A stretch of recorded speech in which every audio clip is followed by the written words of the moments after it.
hand as being internally frantic, and hurry leads to mistakes and failure. Look, I know your life is full, like a 2-minute drill. But for us to succeed, we need to learn to move diligently with focus and purpose from a place of internal peace and rest. There is a spiritual state of internal rest and peace the Old Testament calls shalom, from which we can handle busyness without it manhandling us. Let's find it as we hustle, but don't hurry. This is Tom Gray, and This Stuff Matters. ThisStuffMatters.net. How would you like to get high-speed internet for your home for less than $2 a day? That's right, for about $50 a month. Lightning-fast internet. Paying less than $50 a month right now for your internet? Then call Whole Home Connect right now for blazing fast internet at $50 a month with no price increases, no hidden fees, no contracts, no upfront costs, no equipment fees. It's a great deal. And guess what? You can try it for 15 days. If you don't like it, you get your money back. But you're going to love it, and you're going to love the price. Internet for your home for $50 a month. That's less than $2 a day. Plus, no contracts, no upfront costs, no equipment fees, and our 15-day guarantee. Call now. 800-559-7631. 800-559-7631. 800-559-7631. That's 800-559-7631. What does it mean to be a part of the Southeastern Conference? That you scheduled your wedding and even your child's birth around your school's game? Of course. But it means more than that. It means you're home to hundreds of Fulbright, Truman, Goldwater, and Rhodes Scholars. It means starting out as the birthplace of American public higher education, and now leading the way in unmanned spacecraft. This is the SEC, and here it just means more. What does it mean to be a part of the Southeastern Conference? That there's an honest-to-goodness chandelier in your tailgate tent? Perhaps. But it means more than that. It means pioneering medical solutions to predict new flu viruses. It means leading globally diverse teams to eliminate starvation in developing countries. And it means being home to one of the nation's top cybersecurity programs. This is the SEC. And here, it just means more. You took the first step and quit smoking, but even former smokers may still be at risk for lung cancer. That's why SaveByTheScan.org wants you to know about a new low-dose CT scan that can detect lung cancer early. It takes only 60 seconds and could save your life. You took the first step, now take the next. Visit SaveByTheScan.org for a simple quiz to see if you're eligible and talk to your doctor about screening. SaveByTheScan.org is brought to you by the American Lung Association's Lung Force Initiative and the Ad Council. Hey, Dad, how do airplanes fly? What's in this box? Is this tree good for climbing? How are babies made? What does this thing do? Kids are curious about everything, including guns. Talking to them about gun safety in your home is a good first step, but you can do more. Always keep your guns locked, unloaded, and stored separately from ammunition. Safe gun storage saves lives. Learn how to make your home safer at endfamilyfire.org. That's endfamilyfire.org. Brought to you by End Family Fire, Brady, and the Ad Council. This hour of Talkin Ball is brought to you by Talent Heating and Air. When you need service, rely on Talent. From system installations to tune-ups, rely on Talent. Online at talenthvac.com. AL cert number 21014.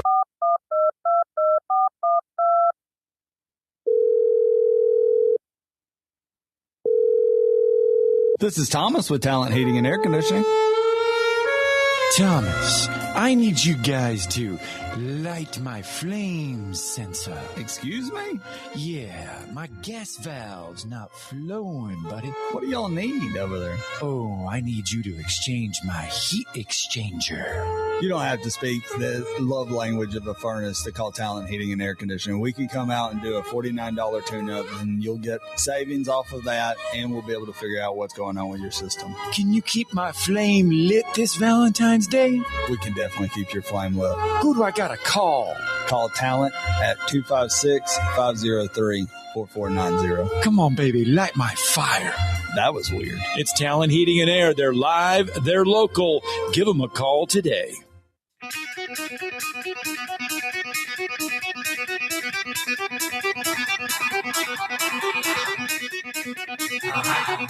Welcome to Talkin Ball with Scott Tyson and Drew DeArmond. Call into the Neighbors Wealth Management Hotline now, 256-576-4977. That's 256-576-4977. Now, here's Scott and Drew. Just like that, we're back, we're live, we're brand new, we're a little bit of everything here on a Wednesday morning.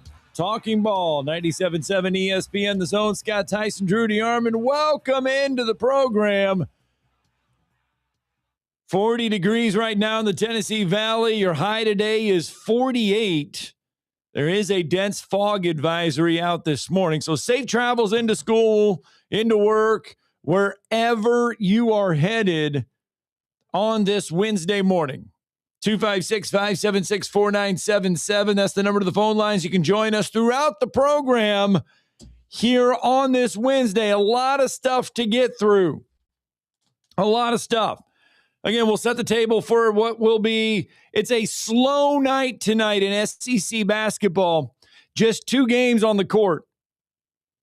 Big one is in Tuscaloosa tonight, Alabama, Texas A&M, 6 o'clock tip-off, 97.7 ESPN, The Zone. You're home for that one. We'll hear from Alabama head coach Nate Oates. There was just 2 games in the conference last night. 25th ranked Tennessee hosting Ole Miss, 84-66. The Vols get a win over the Rebels. And if you were watching this one, Chris Beard gets ejected, head coach of Ole Miss. He gets ejected last night. Texas, an 84-75 winner over South Carolina.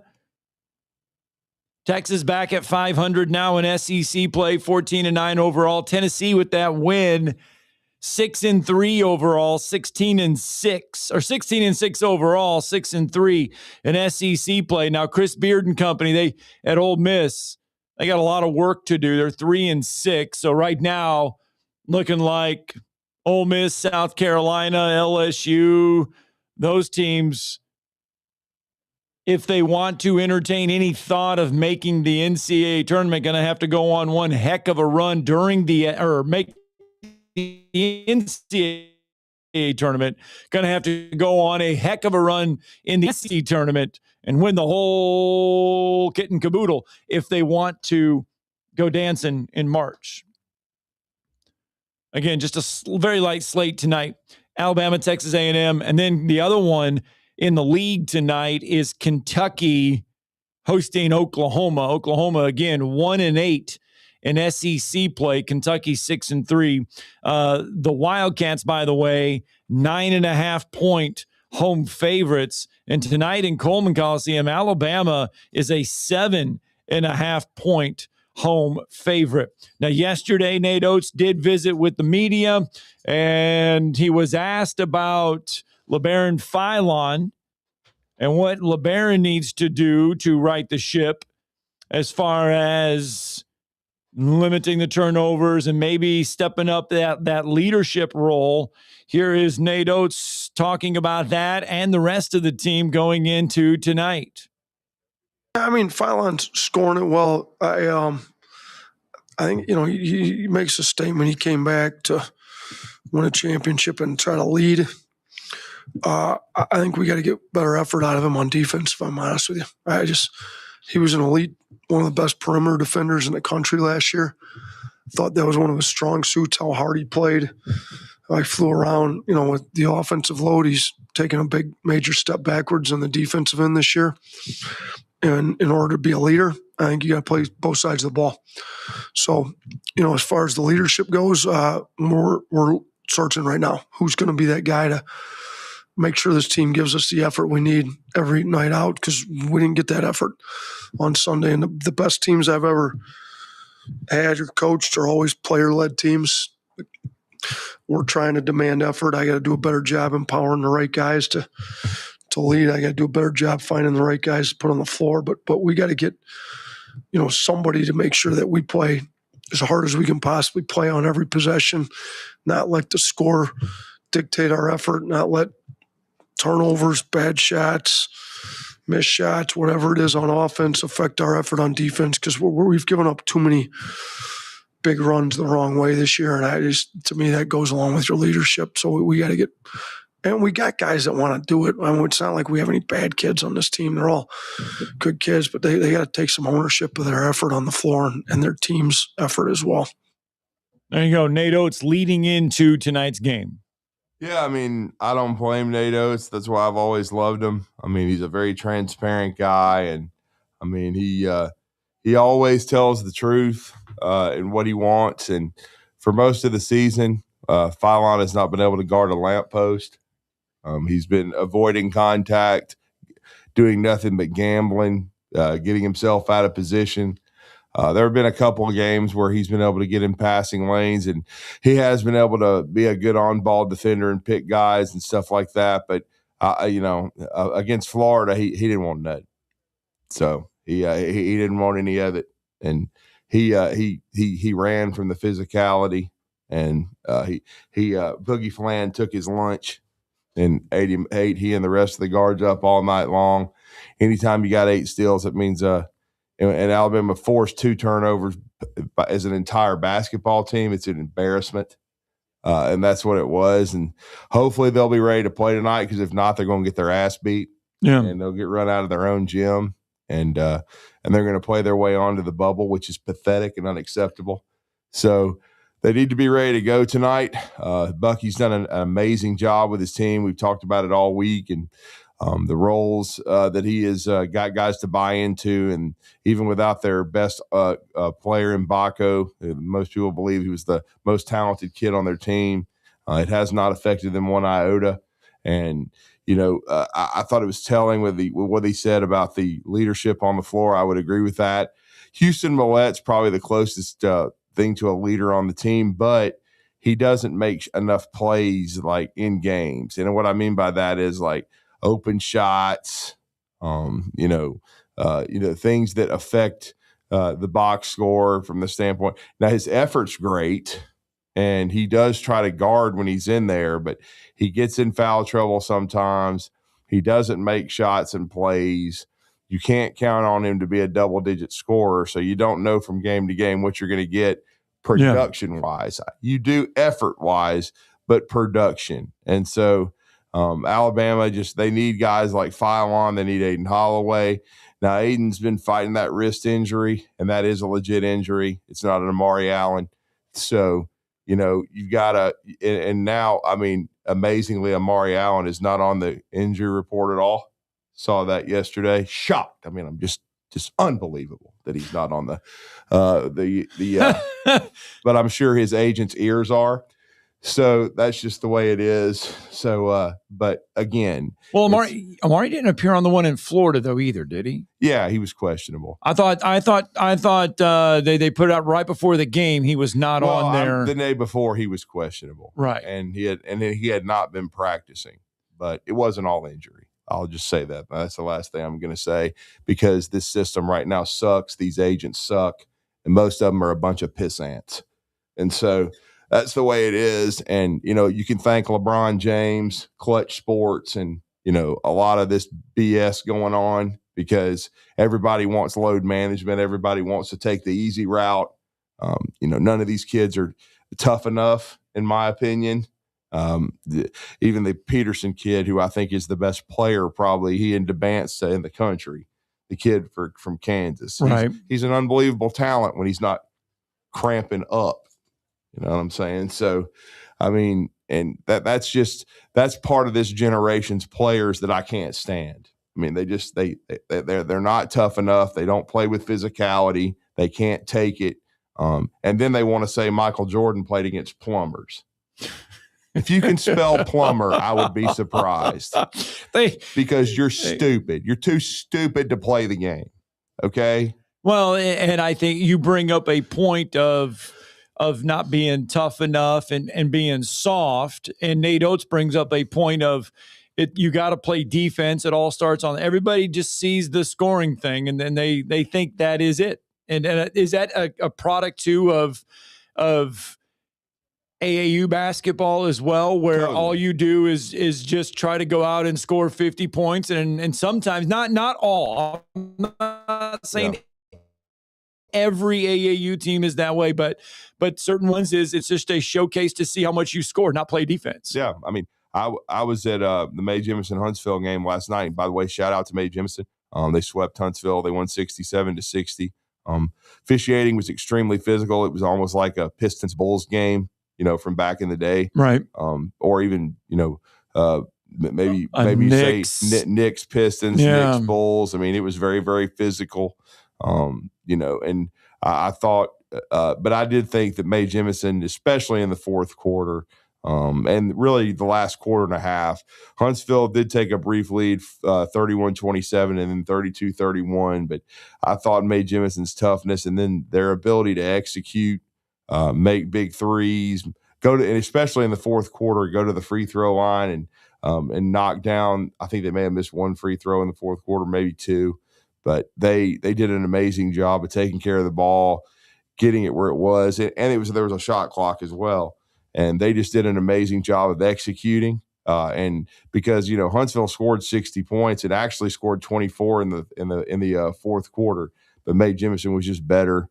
They outplayed Huntsville. And shout out to Pete Miller and those guys who now are going into area play. I think they're 19-11 overall. So kudos to them and Carlos Parker, who I've known since he was a kid playing at Huntsville High. He's doing a really good job with their staff, and just congrats to them. Hopefully they can go on a run. Yeah. Huntsville, luckily right here, you hate to lose on senior night, but you've still got so much to play for. You got Prattville coming up on Friday, and then the area tournament next week, 7A Area 7, to go on a postseason run. So hopefully both those teams can go on deep runs. And then I got another text from Jim Huber, who's been Jack Doss's bookkeeper for 30 plus years. I've known Jim since I was a kid. Jim's a great man and a Ole Miss fan as well. So Ole Miss grad and Jack Doss last night got win number 900, and that's quite a milestone. 10 away from that elusive 1,000 mark. 100 or 100 away. Yeah, it's got to go a little bit to get that. But that's a milestone. That's his goal. Most coaches never sniff it. Yeah,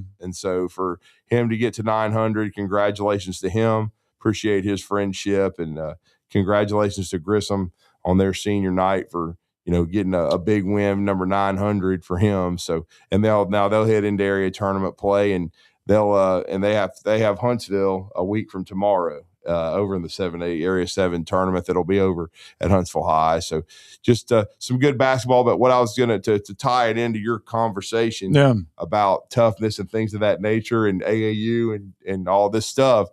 I was around a young player last night, just taking it all in and just listening. And he was talking to, some of his friends, and his team had won. This was a young kid who was not, this wasn't a varsity student athlete, but this is the mindset they have. He wanted everybody to wonder if they'd seen his crossover, because he crossed a kid over in the game and I guess made the kid look bad. But, it's a combination of the old and one mixtape type of thing. The and one mixtape tour. The and one mixtape tour. You know what the common denominator with all those guys is?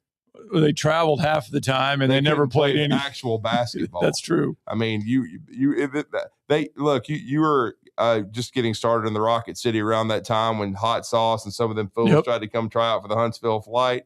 And let's just say it was brutality. It was they didn't come close to making the cut because they could not play real basketball, real basketball. Right.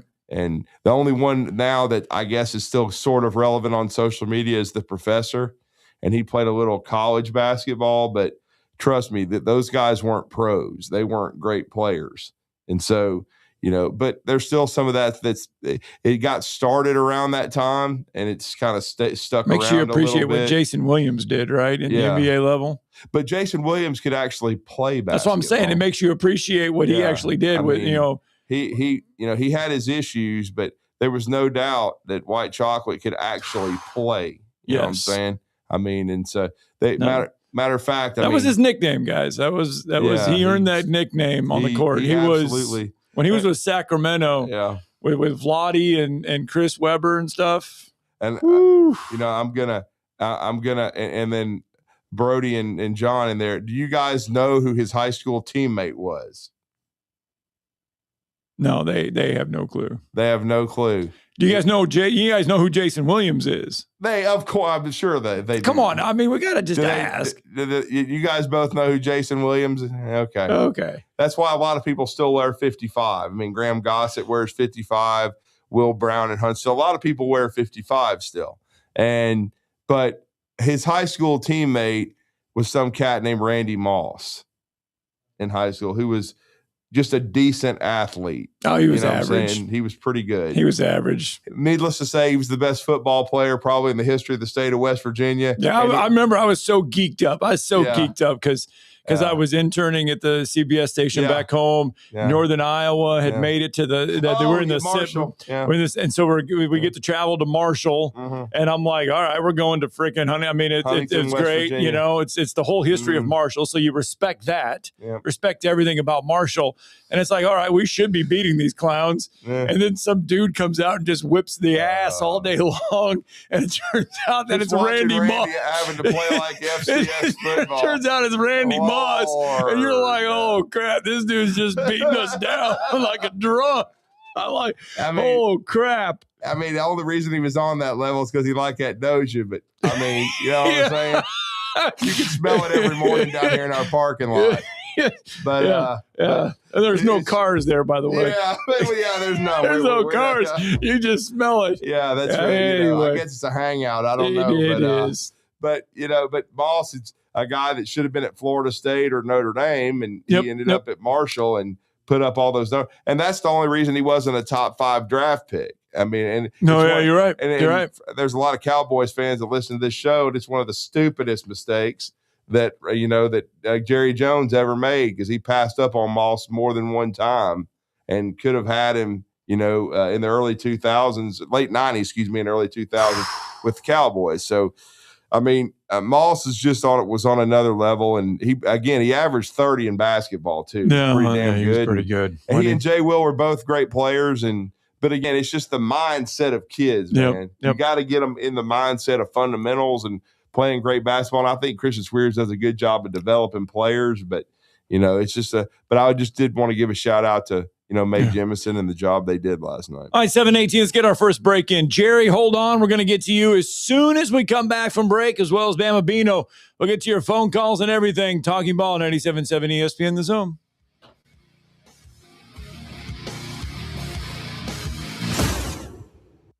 You're listening to Talkin Ball on 97.7 ESPN The Zone. If hunting and outdoor recreation are your passions, it all starts with the right property. That's where I come in. I am Bo Butler with Southland Realty and Auction, a hunting and recreational land specialist and a Jackson County native who sees land through a hunter's eyes. Just as you trust your guide on a big game hunt, you can trust me to find the perfect property for you. Thinking of selling? Let me help you make your land attract buyers. Remember, Bo knows land. Call me at 256-609-0512. You've got to experience Toyotathon at Bill Penny Toyota. They've got the selection with over 700 new Toyotas to choose from. And they've got the extras with Bill Penny perks and a 10-year unlimited warranty. So get on over to Bill Penny Toyota today and experience Toyotathon. Bill Penny Toyota in Huntsville and online at BillPennyToyota.com. Bill Penny's Toyota 10-year unlimited warranty is valid through the 10th year of ownership. Valid on new vehicles only. See dealer for details. 4-time Grammy-nominated Joe Bonamassa, hailed as one of the world's greatest guitar players.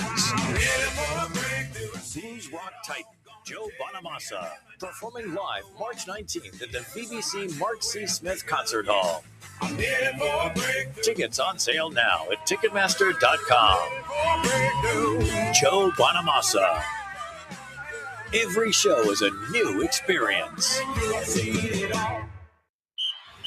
What's better than 2 in-zone sports bars? 3 in-zone sports bars. And we have you covered with our original location on University across from Red Lobster, in Jones Valley on Cecil Ashburn near Carl T. Jones, and our newest location in the Midtown District on McMurtry Drive opposite the Target Plaza. All locations feature the NFL Sunday Ticket, Tuesday half-price burgers, and Wednesday $1 jumbo wings all day long. You're never far from the end zone. In-zone sports bar.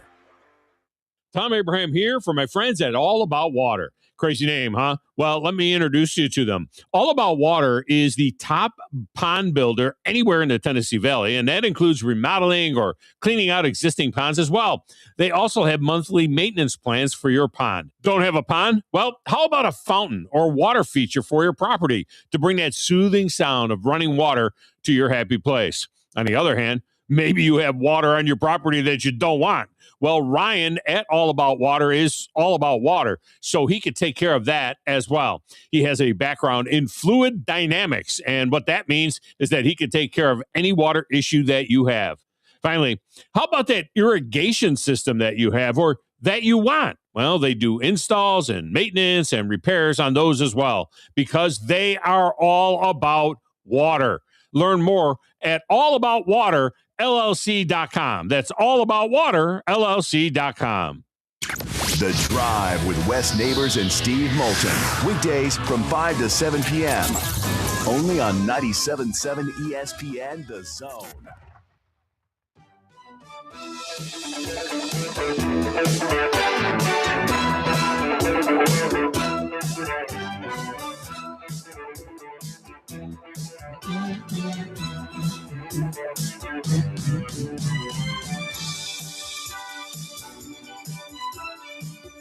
Love that show, by the way. Classic. My mother always wanted one of them Ferraris. That was one of her favorite cars. The red ones. Yeah. Tom Selleck made it look good, did he not? Nah. I always wanted the Trans Am from Smokey and the Bandit, no shock.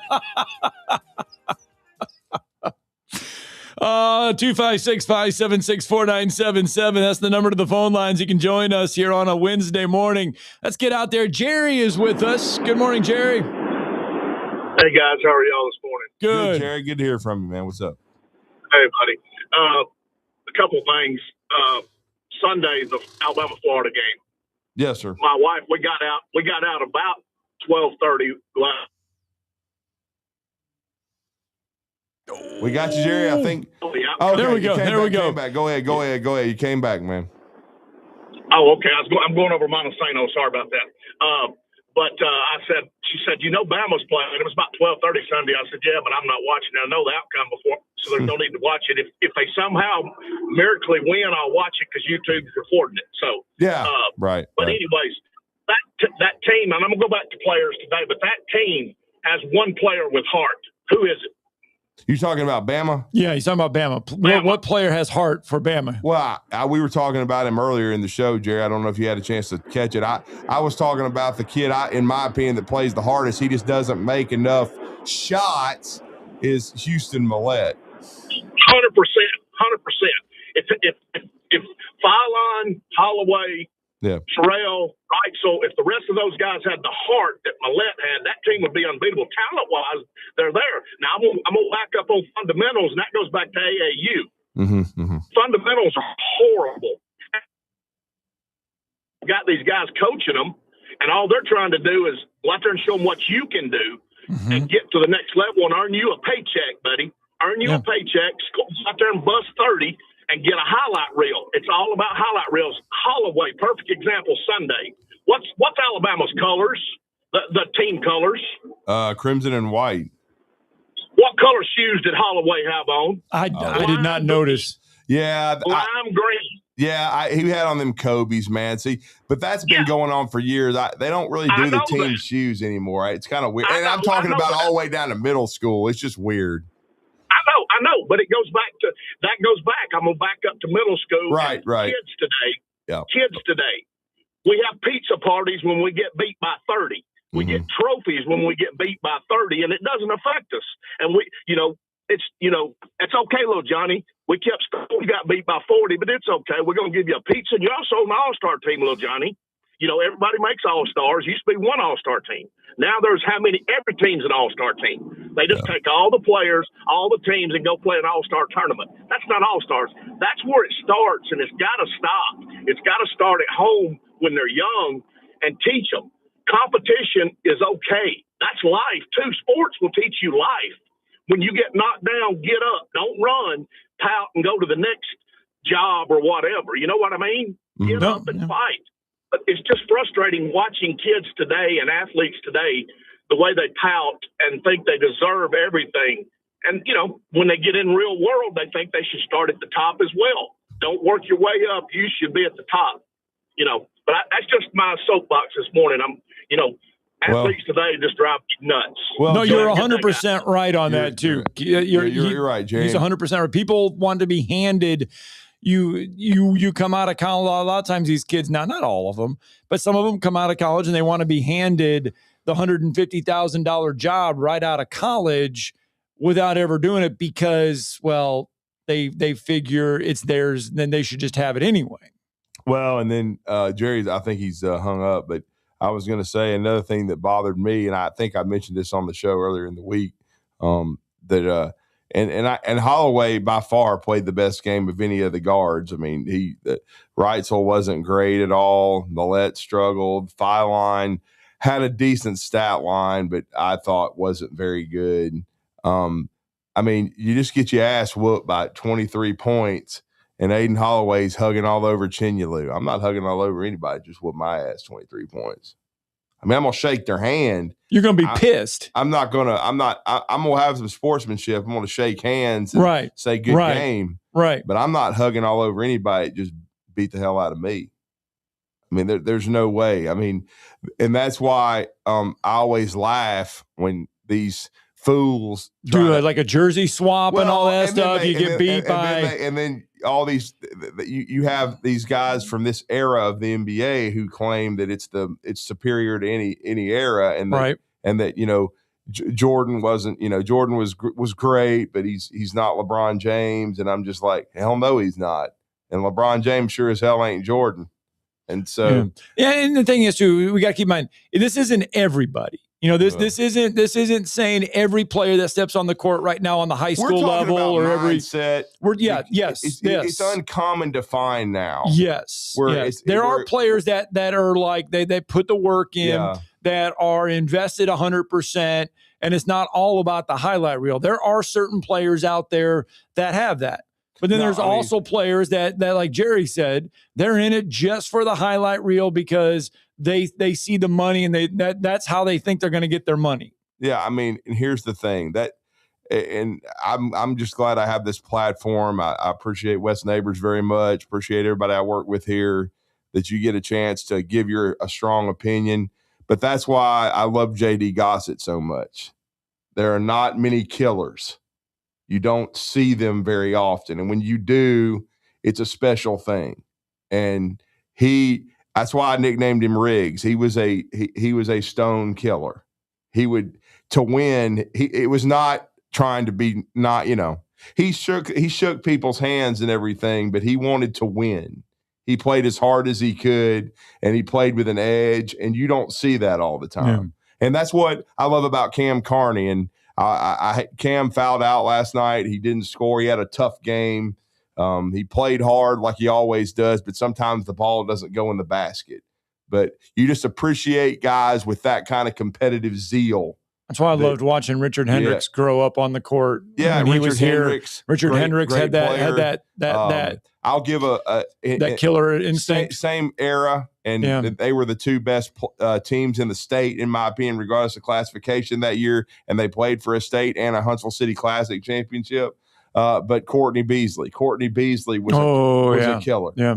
I've seen several of them, and Trevor Lacey was a killer. Who, by the way, was honored at this past Huntsville City Classic as a legend. Yeah, you know them when you see them, okay? And so that's just you have to appreciate that kind of mindset. And so I just wish we saw it in more players today instead of what Jerry's talking about, the participation trophy stuff or just the jersey swaps or whatever. I'll be honest. Trophies kill me. I think that he's only a teenager and he's so early in his pro career.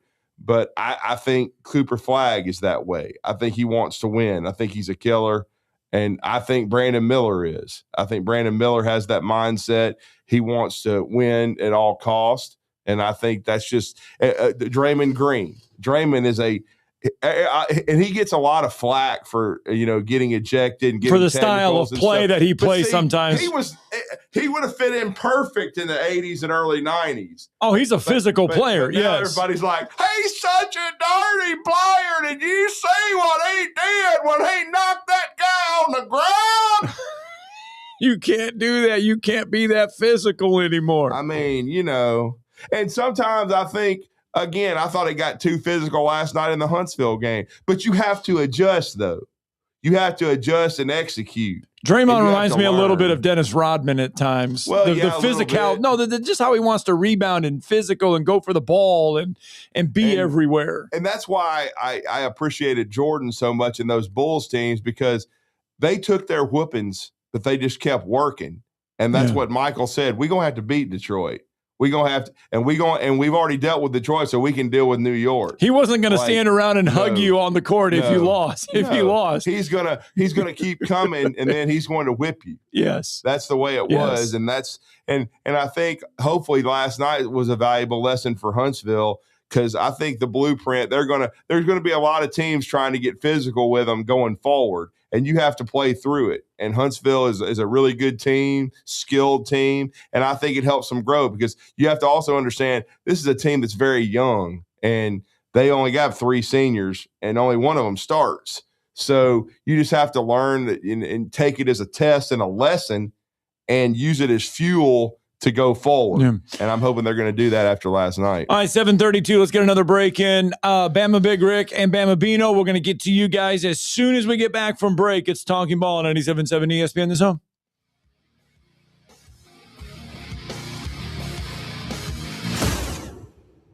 You're listening to Talkin Ball on 97.7 ESPN The Zone. Your Fox 54 weather. I'm Chief Meteorologist Jordan Dressman. A mostly cloudy sky this afternoon. We are going to be cooler across the Tennessee Valley. Temperatures only climbing into the upper 30s and lower 40s, dropping into the mid-20s as we head into the overnight. Plenty of sunshine for your Thursday. Temperatures climbing into the lower 40s, back into the mid-50s by the time we get to Friday. Your Fox 54 weather, only on 97.7 ESPN The Zone.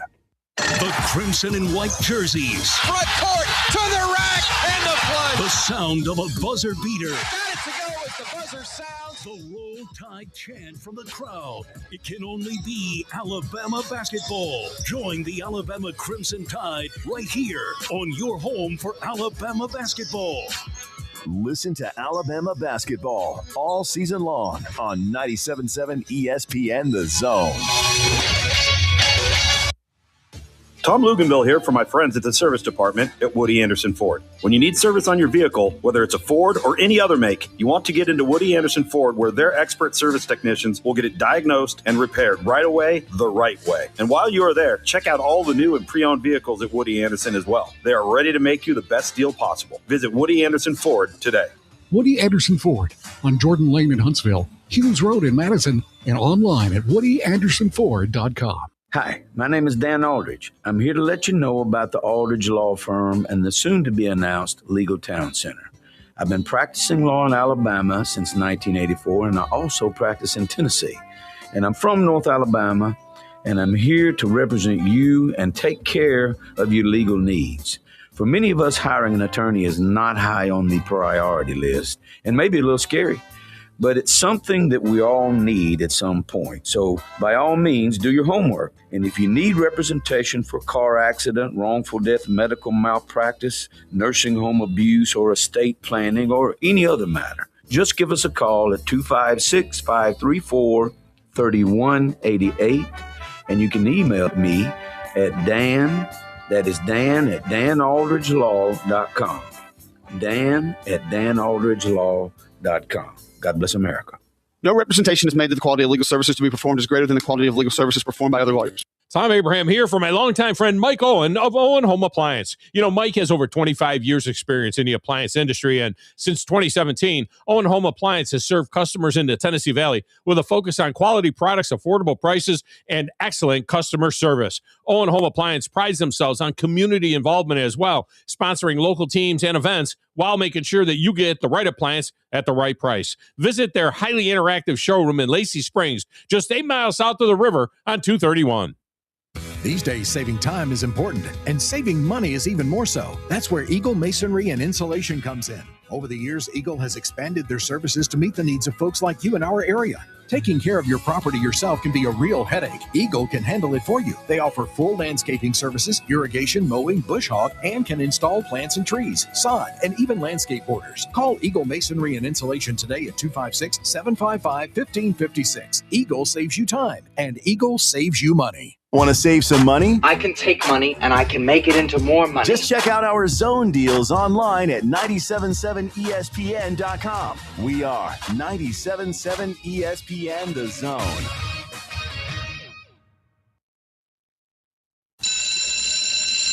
When I wake up in the morning and the alarm gets out of water, I don't think I'll ever make it on time. Oh my gosh. You hear that one? Did you watch that show? I did. Did you watch that growing up? I did. 256-576-4977. Kelly Kapowski. I think that was her name. Zach Morris. You had AC Slater, Kelly Kapowski, Screech. Had it all. Let's go back out to the phone lines. Let's get Bama Bino in real fast. Good morning, sir. How you doing, sir? Hey, it's Bambino. How you doing? Good, bub. Good, sir. Y'all are covering some great subjects. I was just going to kick back and listen and go hunting here in a minute, but you're covering some great subjects that are pertinent to why things are the way they are, and people lose sight of how quick it got there from traditional amateur sports and college athletes. Jerry hit on a great point. That was a good call of Jerry. I think his name won a couple before me or one about the participation trophy. Touche. And the subjects you were covering. And then then there's a couple of subjects you covered, and I said, well, I got to call in and second that opinion. It was just. Then you was talking about crossover. You mentioned one of the players saying, "Did you see my crossover?" With this NIL period, I thought you were going to say, he was. And this is not a joke. I actually thought you were going to say that he was referring to his new car because, they get new cars and all this stuff. And, whereas before they had to work for it or either their parents bought it for them until they got to be a pro. Of course, we had cars in high school, but we didn't do it because of NIL or none of that. Our parents had to mortgage it or either pay for it. But the crossover, that's where I thought you were going. But let's just not forget where this come from. California started it. If we did everything California wanted to do, we'd all drive electric cars. They started California emissions back in the 70s, wanting to put catalytic converters on this, that, and the other. And then they'll take it to another extreme. It's all about corruption and control. And everybody gets a trophy. And it's socialism. Look, the SEC dominated so long because we built a program. We develop players and the passion. And now you've got it where you buy players and it's all, you can't get a coach. Even though I gripe about the board and this, that, and the other, it's hard to get your feet settled and know what to do because you don't know who your roster is going to be a month and a half from now.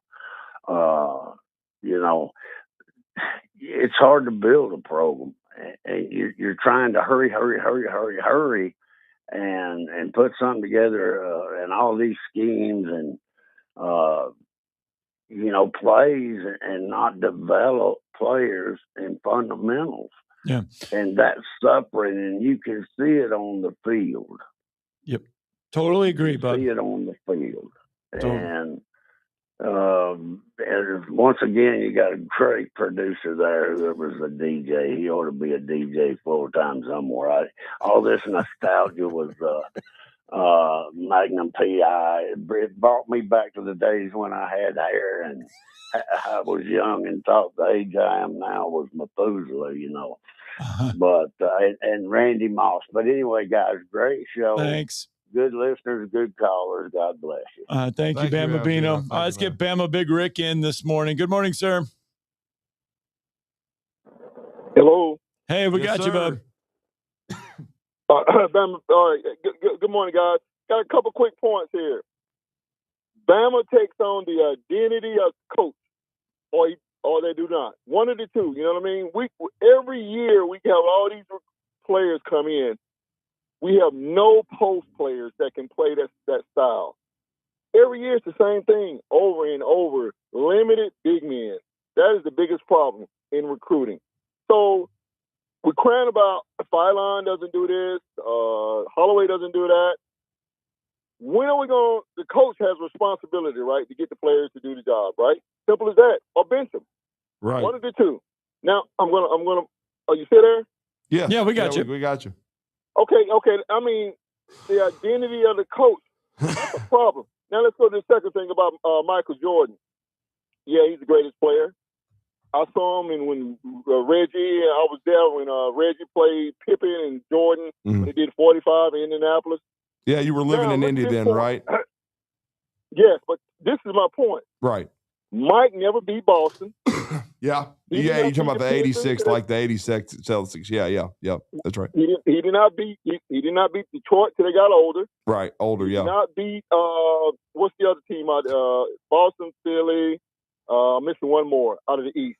Well, I mean, my point is they beat the Knicks, but the Knicks never could really handle them. And then correct. And they actually ruined a really good Cleveland team too, because he made that iconic shot. They were able to. Cleveland was kind of the first hump they got over. Correct. Now let's look at every final, Drew. Every single final. Who did they beat? Name one player besides Clyde Drexler. You talking about the Bulls? Yeah, in the final. Yeah, they beat John the Lakers Stockton, the first year, and they beat the Jazz. Karl they beat Malone. the Seattle Sonics with Gary Payton and Rain Man. There you go. We're talking about people that Jordan had to play. Yeah. You know what I mean? The guards. They dominate. I mean, it was. I know he's great, man, but look at these championships. It took them a long time for these guys when they got older. That's my point. Now, the other thing about load management, the game is a lot faster now. They take like 35 threes a game. Back in the 80s, they only took 3-point shots a game. The game was a lot slower. You could get up the floor, rest. They can play zone defense. Defenses have changed now. They got defense in 3 seconds. You're taking 35 to 40 threes a game. You up and down the court all night long. Of course, it's going to be load management. They can't do it. Look at the numbers. Numbers do not lie. We can sit here and say LeBron did this. LeBron wasn't the first one with load management. He wasn't.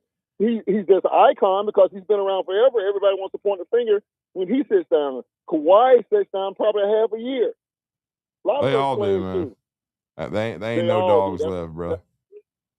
They could be solved. Now, 7A basketball this year is nothing but the Hoover Invitational or the area where Phoenix City, all those schools play in. And it's going to be the same way in 6A. You guys have a good day. All right. Nice little bulletin board material there. If you're from North Alabama, I mean, he basically just told Huntsville High and Mae Jemison that they have no shot to win a championship. Sorry, Big Rick, I love you, but if you think the game is so much faster and it was so slow, you need to get your eyes checked, dog.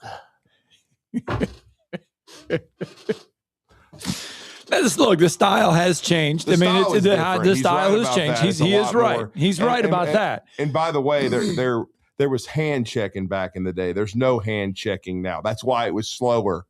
Well, you drive into the lane back and you then. would get clotheslined and freaking thrown into the first row of the stands. Yeah.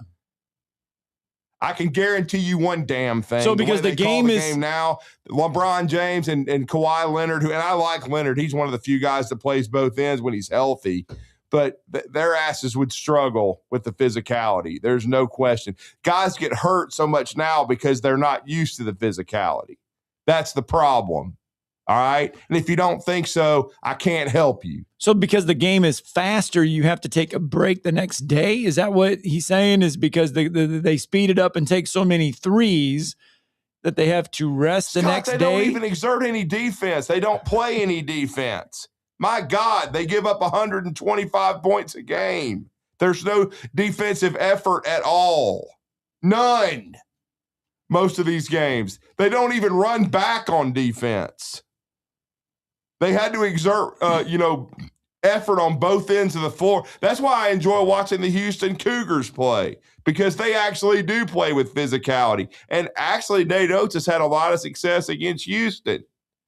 You know what I'm saying? He hasn't had a lot of success lately against Tennessee and Florida. That's very true. But he's actually had a lot of success against Houston. So, and Houston has come close to winning the championship, nearly did last year. But my goodness, I mean, I just disagree with that. I mean, he has a right to his opinion. I disagree with it vehemently about the game being so much slower back in the day. It's fast now because they do not play hard and they do not play defense at all.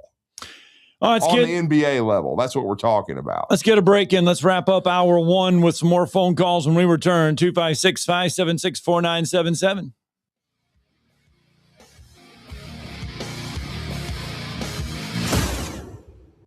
You're listening to Talkin Ball on 97.7 ESPN, The Zone. When you call most roofing companies, all you'll hear is, you need a new roof. Not when you call Fleming. At Fleming Roofing and Restoration, we're focused on your needs, whether it's an easy repair or a full roof replacement. Folks around here have trusted Fleming since 1965 for all their residential and commercial roofing needs. And as the area's storm damage experts, Fleming knows all the ins and outs of the insurance claims process. Log on FlemingHSV.com to schedule your free estimate today. Fleming Roofing and Restoration. We show up. I'm here with Stan McDonald of Jacob Title. Stan, I've heard that every real estate closing at Jacob Title is a very big deal. Why is that? Wes, I'm reminded of a very impactful statement that I heard from Coach Gene Stallings years ago when he talked about big games and little games. He said he didn't like that comparison. He says, because try losing one of those little games. And if you ever do, it ends up being the biggest game all year long. Well, it's the same thing with real estate closings. Every game, every closing is a very big deal at Jacob Title. Because when it's your closing and your contract on the line, it's a very big deal, and we understand that at Jacob Title. So it sounds like whether your client is a first-time residential buyer or a multi-million-dollar investor, they can expect your A game. That's exactly right. As a matter of fact, when you bring your real estate closing to us at Jacob Title, we understand it's all about trust and confidence. And when Stan McDonald tells you that a chicken dips snuff, you can look under his wing for the box. And like Beebs likes to say, there's no doubt about it. No representation is made that the quality of legal services to be performed is greater than the quality of legal services performed by other lawyers. A wise man once said, if you take care of old folks and children, everything in the middle will take care of itself. Hi, I'm Danny Aldridge, lawyer in Alabama and Tennessee. In the next 20 years, the number of those folks over 65 years of age will more than double. In our golden years, the most important goal is to be treated with dignity and have control over doing what makes you grateful with those you love. At the Aldridge Law Firm and the Legal Town Center, we're dedicated to help you with these goals, and we'll be there when life throws you those inevitable curveballs. Let us assist you with your legal needs, whatever they may be or become. You may reach us by phone at 256-534-3188 or online with Dan at danaldridgelaw.com. Just remember, we're here to help. Whether it's personal injury, wrongful death, fraud and cheat, or estate planning made complete, we're here to help. Tom Abraham here for my longtime friend Mike Owen of Owen Home Appliance. You know, Mike has over 25 years experience in the appliance industry, and since 2017, Owen Home Appliance has served customers in the Tennessee Valley with a focus on quality products, affordable prices, and excellent customer service. Owen Home Appliance prides themselves on community involvement as well, sponsoring local teams and events while making sure that you get the right appliance at the right price. Visit their highly interactive showroom in Lacey Springs, just 8 miles south of the river on 231. This segment of Talkin Ball is brought to you by University Kia, the #1 volume Kia dealer in the state of Alabama. Located online at universitykia.com.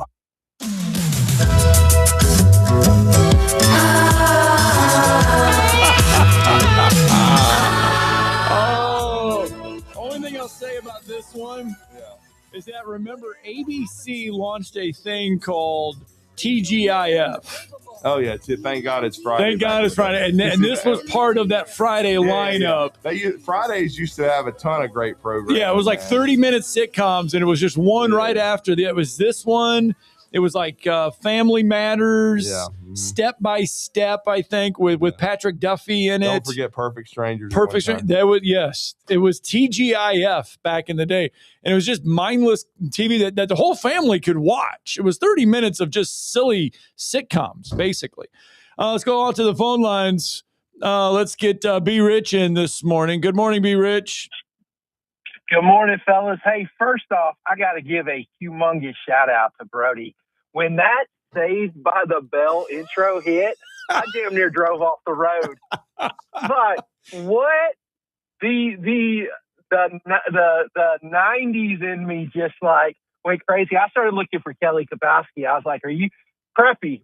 Where's my dog AC? Like, what's going on here?" I was looking all over the place, but he plays fantastic music. But the reason I called, fellas, Bama Slick Rick or whatever, man, that dude went like 0 for 3 on my list. Like, my God, he started talking about who did Jordan beat. Dog, Jordan beat everybody. Literally beat everybody. So I don't know what, and he started talking about, well, these teams get old, these got off.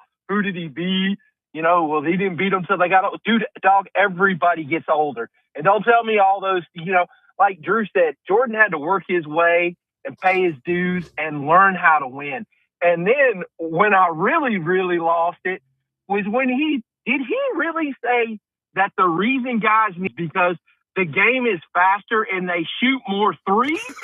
So basically, they need load management because they're out of shape? Like, can we not get in shape?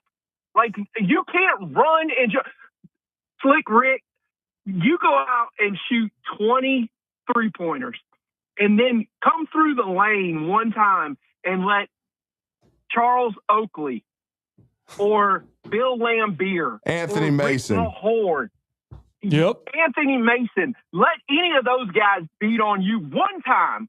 You go for one layup against them. Go for one layup against them or shoot 30 3-pointers, and you let me know which one you need more recovery from. Because I guarantee you, it ain't the 3-pointer. The tempo of the game is the reason they need. Drew, they still play 82 games a season, right?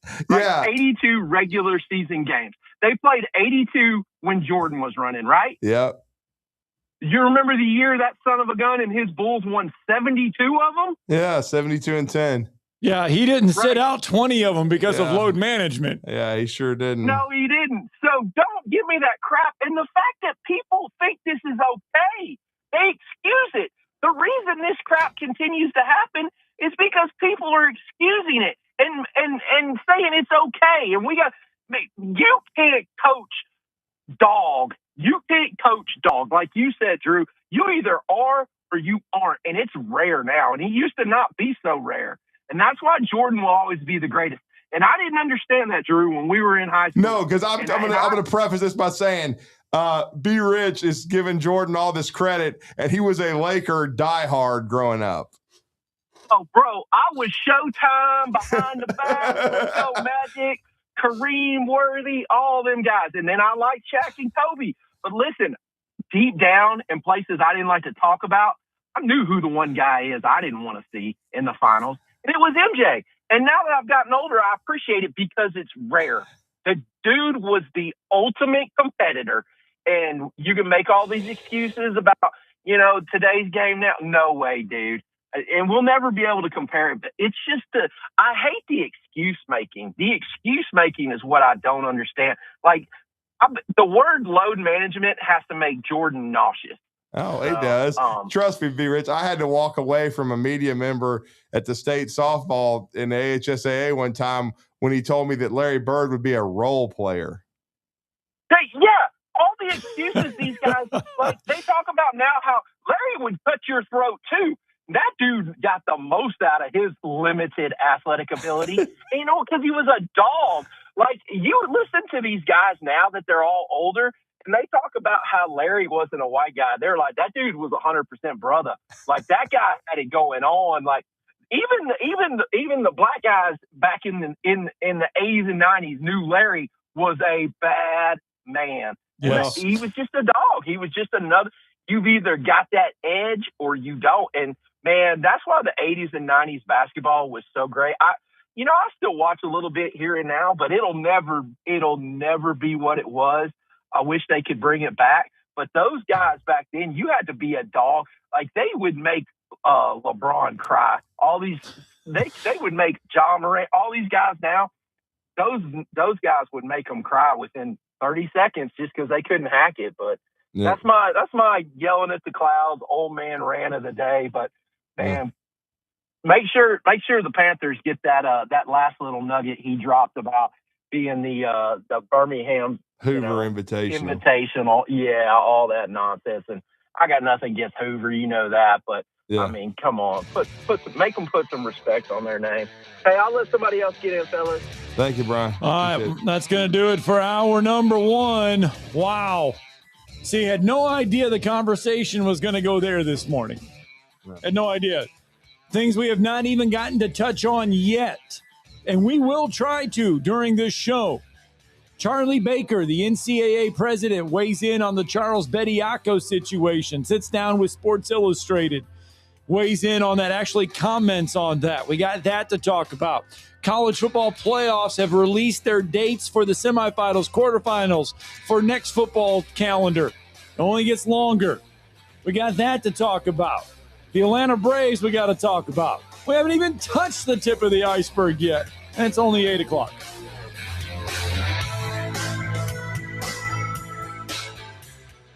This is Brent Musburger's VSiN Action Update on 97.7 ESPN The Zone. Drivers who switch to Progressive have an annual savings of nearly $750.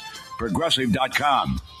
The Clash at Bowman Gray Stadium coming up today in Winston-Salem, the unofficial start of the NASCAR season. It's short track racing on a Wednesday night. Denny Hamlin and Chase Elliott plus 550 co-favorites. Ryan Blaney 6-1. Kyle Larson is 8-1. Top Chevrolet finisher, Chase Elliott plus 185. Top Ford finisher, Ryan Blaney plus 195. And top Toyota finisher, Denny Hamlin at plus 170. College basketball tonight, Alabama laying 7.5 against Texas A&M. Troy, a 4.5-point road favorite at Georgia State in Atlanta. And North Alabama, a 10.5-point road dog at Central Arkansas. For more, go to VSIN.com. Mike Sennett, 97.7 ESPN The Zone. You can now do more without it costing you more. Alabama's attractions have come together to offer the all-in-one ticket that downloads to your mobile device. No matter how many attractions listed on the ticket you see during the time span you bought, your price stays the same. Pick the right ticket option that best fits your schedule, and then enjoy more attractions without spending more. All-in-one tickets for different areas of Alabama are available at alabama.travel and other places where online tickets are sold. Brought to you by Alabama Tourism Department, the ABA, and this station. Hey, brother. Saw you called. John, I've been thinking about our days during the war, and I'm on my way. Thanks, man. If you are a veteran struggling with depression, anxiety, or need someone to talk to, call 800-273-8255. Press 1. It's private and free 24/7. Call 800-273-8255 or visit vetsforhope.com. Sponsored by the Partners of Alabama's Challenge and the Alabama Broadcasters Association. WZZN, Union Grove, Huntsville, Alabama. 97.7 ESPN The Zone. SportsMed is the official team physicians of the Rocket City Trash Pandas. And if the pros trust SportsMed, you can too. SportsMed provides every service you might need for complete orthopedic care, specializing in orthopedic surgery, sports medicine, joint replacement, spine surgery, neurosurgery, and podiatry. And they offer their own brace shop, in-house full-body MRI, physical therapy, walk-in clinic, and so much more. 4 locations and on the web at sportsmedalabama.com. This hour brought to you by SportsMed Orthopedic and Spine Center. Online at sportsmedalabama.com.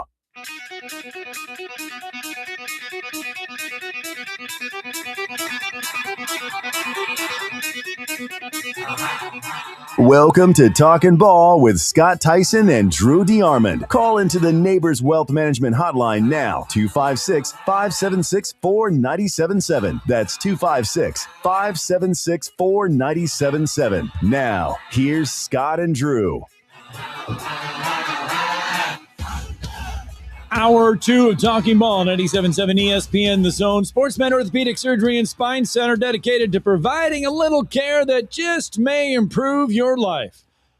256-881-5151 if you want to experience the SportsMed difference. Again, they are the official medical providers for the Rocket City Trash Pandas and the UAH Chargers. You know it. They all have homes right here on the branch of 97.7 ESPN, The Zone, and Talk Radio WZZN, Sportsman Orthopedic Surgery and Spine Center. Hey, SEC basketball, I tell you, last night, just 2 games. And it's one of that, it's just how that you're every now and then you get a week off, so to speak. You only play on Saturday, so you go from Saturday to Saturday. That is the case for several of the SEC teams. Only 2 games last night in the conference, and we mentioned them to start off the show. Tennessee, a winner over Ole Miss, and Texas over South Carolina. Chris Beard gets ejected from that Tennessee-Ole Miss game. A little fiery at times there. And then tonight, there's only 2 games in the conference, Alabama and Texas A&M, and Kentucky and Oklahoma. So it's a very light midweek slate for the conference this week. It is, and, but I will say Nate Ament continues to assert himself. I mean, he started to get rolling against Alabama, and since that time, he just he's been, that 5-star guy and the go-to player that Tennessee thought they were getting out of high school. He only had 28 points and 6 rebounds last night. No. He's an old school guy. He has the great mid-range game. He can shoot threes, but he's an outstanding big. And certainly Tennessee is playing good basketball. They've responded well after letting that Kentucky game at home and Thompson Bowling get away from them. And they got a nice win over Auburn, who's we've already talked about, been playing really good basketball, and they're taking the rest of the week off until they play Alabama on Saturday at 3:00 inside Neville Arena. But we always enjoy our weekly visits with our next guest, and you can catch him as the lead basketball analyst on Southeastern 16, which covers the SEC better than anyone. And we're talking about Blake Lovell, and he's been kind enough to join us on the Neighbors Wealth Management Hotline for a few minutes this morning. Blake, good morning. Hey, guys. How are you? We're doing good, well, Blake. sir. But as Scott said, a little bit of a light slate this week, but some interesting results over the weekend. Florida exerting its dominance and continuing to handle Alabama and handle them with ease. And now we see Kentucky gets that huge win over Arkansas. Kentucky, though, is like a box of chocolates, man. We just, and I think you've referred to it on our show already this year a few times. You never know what you're going to get, but you got one of their better efforts this past Saturday. Yeah, you did. And I mean, that's the thing is like they've had plenty of ups and downs, it feels like, over the past month, but yet, I mean, they found a way to win. It's like, 6 of their last 7. And, a couple of that was the ball just bouncing your way and, having a play at the end of the LSU game, basically a play at the end of the Tennessee game. And they just found a way to win some of these, which is just so much different than we had seen earlier in the season from them. And outside of kind of laying the egg at Vanderbilt, which, I mean, let's call it what it is. Everybody's had one of those games this year, except for Texas A&M, it feels like, to this point. Right. So, yeah, I mean, it's kind of course, that could happen tonight for A&M. We'll find out. But, I think you kind of look at Kentucky, and they seem to have figured some things out. They're playing better defensively. That's helped. And I think that's going to be probably kind of the main thing we look at with them moving forward. They're still not going to have that ceiling offensively that maybe some people thought they would, but I think defensively they started to play a bit better. And the Florida-Alabama game, I mean, I just thought it was way more about Florida than Alabama. I just think Florida's the best team in the SEC, and I think Florida is one of the top 5 teams in the country right now.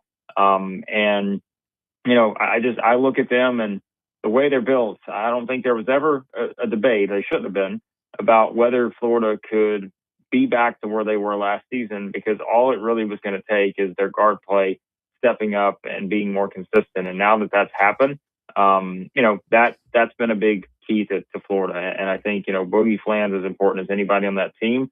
It's not just the scoring. I know we like to focus on that a lot, but he is such a good defender. And I know it's easy to say that after he had 8 steals in a game, but if you look at just kind of his overall body of work, that's going to be one of the big things. I think if Florida does make another run, it's going to be him being such a big part of them defensively, while they also are a tremendous rebounding team. They've got a front court that very few teams can match. And yeah, I thought that was just kind of showing you where Florida's at right now. Well, you bring up Florida, and you can tie that into Texas A&M and Alabama all in one, because Florida, one of the teams this week that not playing during the week, they're off until Saturday when they coincidentally travel to Texas A&M. Texas A&M has Alabama tonight and then Florida on Saturday. So we're going to find out even more. I mean, we already know how good Florida can be. They're really good at home. Now they're going to have to play that way on the road. Texas A&M has been really good. They're going to have to play a high-level game tonight on the road at Alabama and then turn around and play a high-level one at home on Saturday against Florida. Yeah, they are. And I know there's a lot of people out there, because we've heard from them, Southeastern 16, that are trying to tell us how overrated Texas A&M is. And I'm like, guys, they haven't even been ranked yet. They're 17-4. And, I don't know what people are missing necessarily on them. We played 21 games. They're 17-4. They're 7-1 in the SEC. Statistically, still the best conference out there.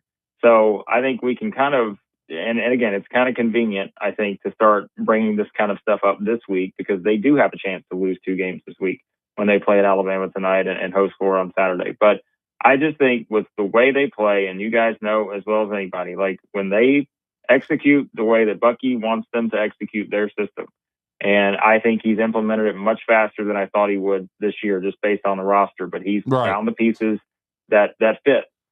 That they are going to be really hard to beat. And I don't just mean like, hey, that's really hard for the bottom tier of the SEC to beat anybody in the SEC. Because, I mean, they've kind of proven that so far. I mean, realistically, couple bounces go Tennessee's way. If that doesn't happen, Texas A&M is sitting here at 8-0 in the SEC right now. I mean, if they just make free throws. If they make free throws at the end of regulation. Yeah. I mean, this is a team that's lost 2 games since November the 14th, both in overtime. And I just think, at some point, like, this was the same argument people wanted to use against Vanderbilt. Well, we just got to look at what this team's doing, and you got to watch them play. And that's my most. You can't just look at a team and say 17-4. Oh, I see they played the least amount of quad 1 games. They're terrible. No, you got to watch them play.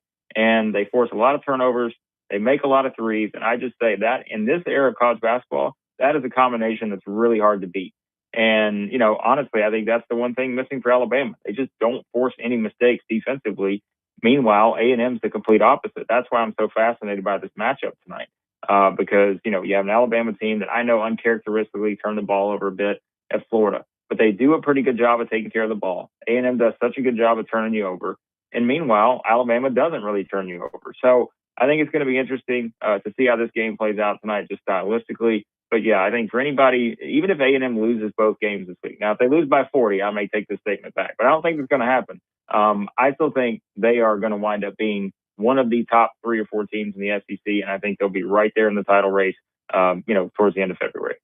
Well, and I'll be honest, I just think with Alabama at times, this particular group, and really even the Final Four team and the Elite 8 team last year, those seasons weren't all smooth. There was bumps in during both those years, and once again, I just think at times this Alabama team does not play with enough intensity defensively or physicality, Blake.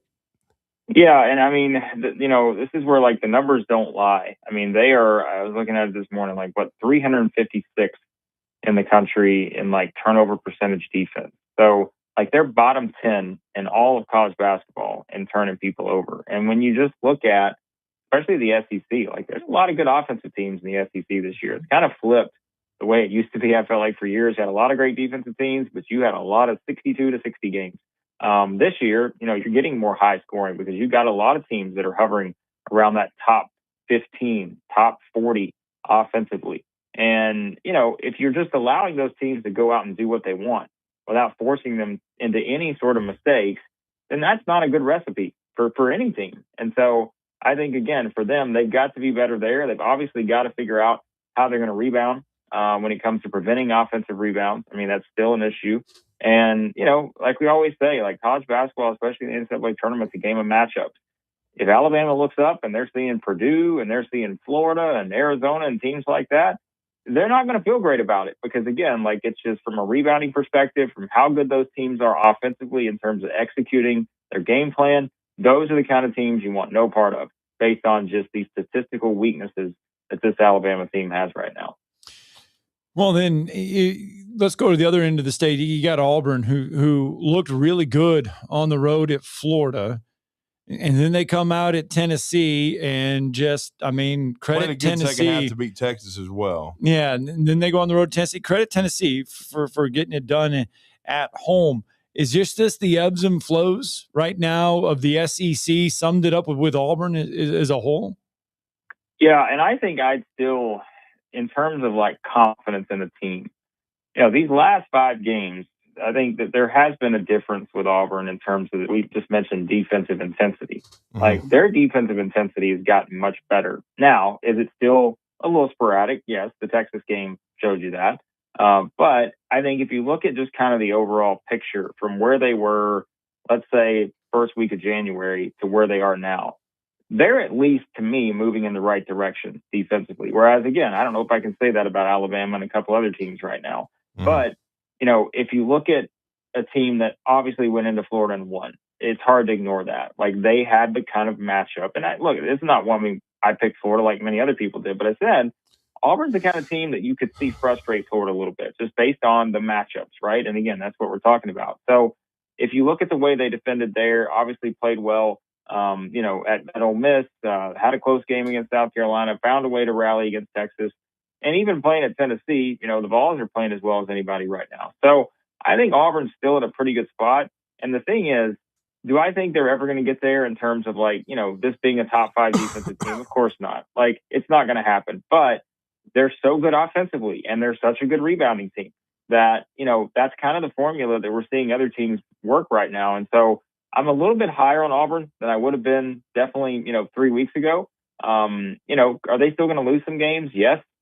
They've got a pretty, couple big opportunities coming up here with Alabama and Vanderbilt at home.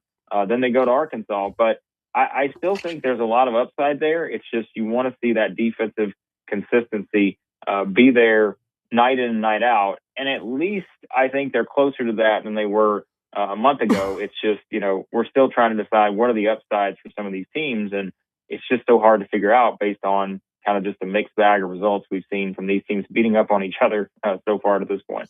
Yeah, and here's what I've said this week, Blake. This is a big week for Alabama and a huge game tonight because you go to Neville on Saturday, but, you've got to get back on the horse here because otherwise you're going to play yourself onto the bubble. Yeah, that's the problem is, the thing that, both Alabama and Auburn have going for them is their strength of schedule, and that obviously helps. But at a certain point, you got to win games. And, that's what's important is you just have to win games. And so, people were asking well, can Alabama still win the SEC title? I'm I wouldn't be focusing on that right now. Could they? Of course they could, but you need a lot to go right to get, probably stay in that picture unless A&M and Florida just start to fall off or something. But I don't anticipate that happening. So I think you have to focus simply, hey, it's one game at a time at this point for Alabama. And I know Nate Oates has kind of talked about, what are we going to be here? Are we going to be a team that, decides we're going to be kind of a great team, or are we just going to be a 500 team? And we're going to find out because, these are 2 games this week that are going to absolutely test you in completely different ways. And I think, that's where you have to figure out what you're going to be. And I really think that comes down to it defensively, right? It's easy to come down and just take shots and shoot a lot of threes and all this, but can they get after it defensively? Because I just don't see that right now as one of their, kind of an identity of this team. And so until they can figure that out, I think it's kind of a tricky thing, and you start to slide down seed-wise and all that stuff. I'd like to see them turn it around, but man, they gotta figure some things out to get there. Yeah, what is your thoughts on Alabama and how it's gone so far? Well, I said probably a month ago, I was hey, at full strength, I think they can be the best team in the SEC. And I said I think they had the highest upside of any team in the SEC at full strength. But the problem is, that just really hasn't happened very often this year. Now, they're probably closer than they've ever been now when it comes to not just, every time with Alabama, the one thing you're always focused on is the injury report because you're just well, who's going to play, who's not going to play. And, I think there's still a lot to be determined when it comes to I think it is kind of like almost like a mental part right now for this team, where it's like, hey, you have the skill. Like, they have the depth, they have the skill, they have all the things you need to be a team that can, make a run to the Final Four. But it goes back to what Drew said earlier. I think it's just, you've got to decide defensively what you're going to be. And I just think at this point right now, and I've mentioned this with Arkansas and teams like that, you have to understand that at some point you can't just go out and outscore teams. Like, yes, you're a great offensive team, but you can't rely every single game on saying, all right, well, we know we can score 95. It's okay if we give up 94. That's just not going to happen in this league this year. So they've got to figure out, can they do enough defensively to where it doesn't put all that pressure on them offensively, where they're furiously trying to rally when they're down 8 with 4 minutes to go and all this kind of stuff. Alabama's a team you never feel like you can completely put away, except for Florida, which was just a bad matchup on the road. So I want to see them do something there, and maybe that's where having a more consistent lineup here moving forward, if you can keep guys healthy, that will help. But otherwise, it's still Alabama. They're still going to be one of the teams, I think, depending on the draw in March, that I'm going to look at and say, yep, I can see them making a run just because they have that offensive upside. Well, great stuff, Blake. Let everybody know how to follow you guys. And I know the slate is kind of light this week, but the conversation won't be on Southeastern 16. Yeah, definitely a much-needed break, I guess you could say, in the midweek. Not as many games there, but yeah, you can find all of our coverage over at Southeastern 16 on YouTube. Any podcast app you use, daily SEC basketball stuff there. So yeah, find us Southeastern 16 on YouTube. Thanks, Blake. Thanks, guys. All right, 8:17 here on a Wednesday morning. Let's get a break in. 256-576-4977.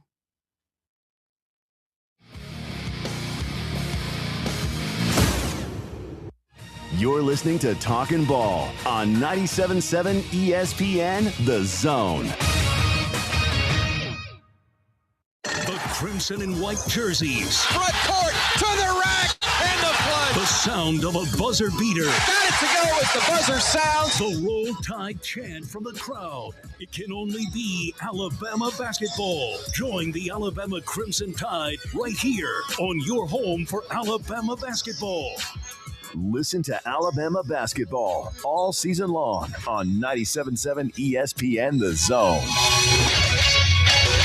Specializing in simple and affordable rentals, McCurry Van and Car Rental can make sure you have just the right vehicle for your next family vacation, weekend getaway, or if you just need transportation while your vehicle is being repaired. McCurry carries Ford Transit vans and Mercedes Sprinter vans, trucks and work vans, and more. And they offer discounted rental rates for long-term rentals. Now with 4 locations: Athens, Muscle Shoals, Coleman, and Huntsville. Log on McCurryRentals.com to make your reservation now. That's McCurryRentals.com.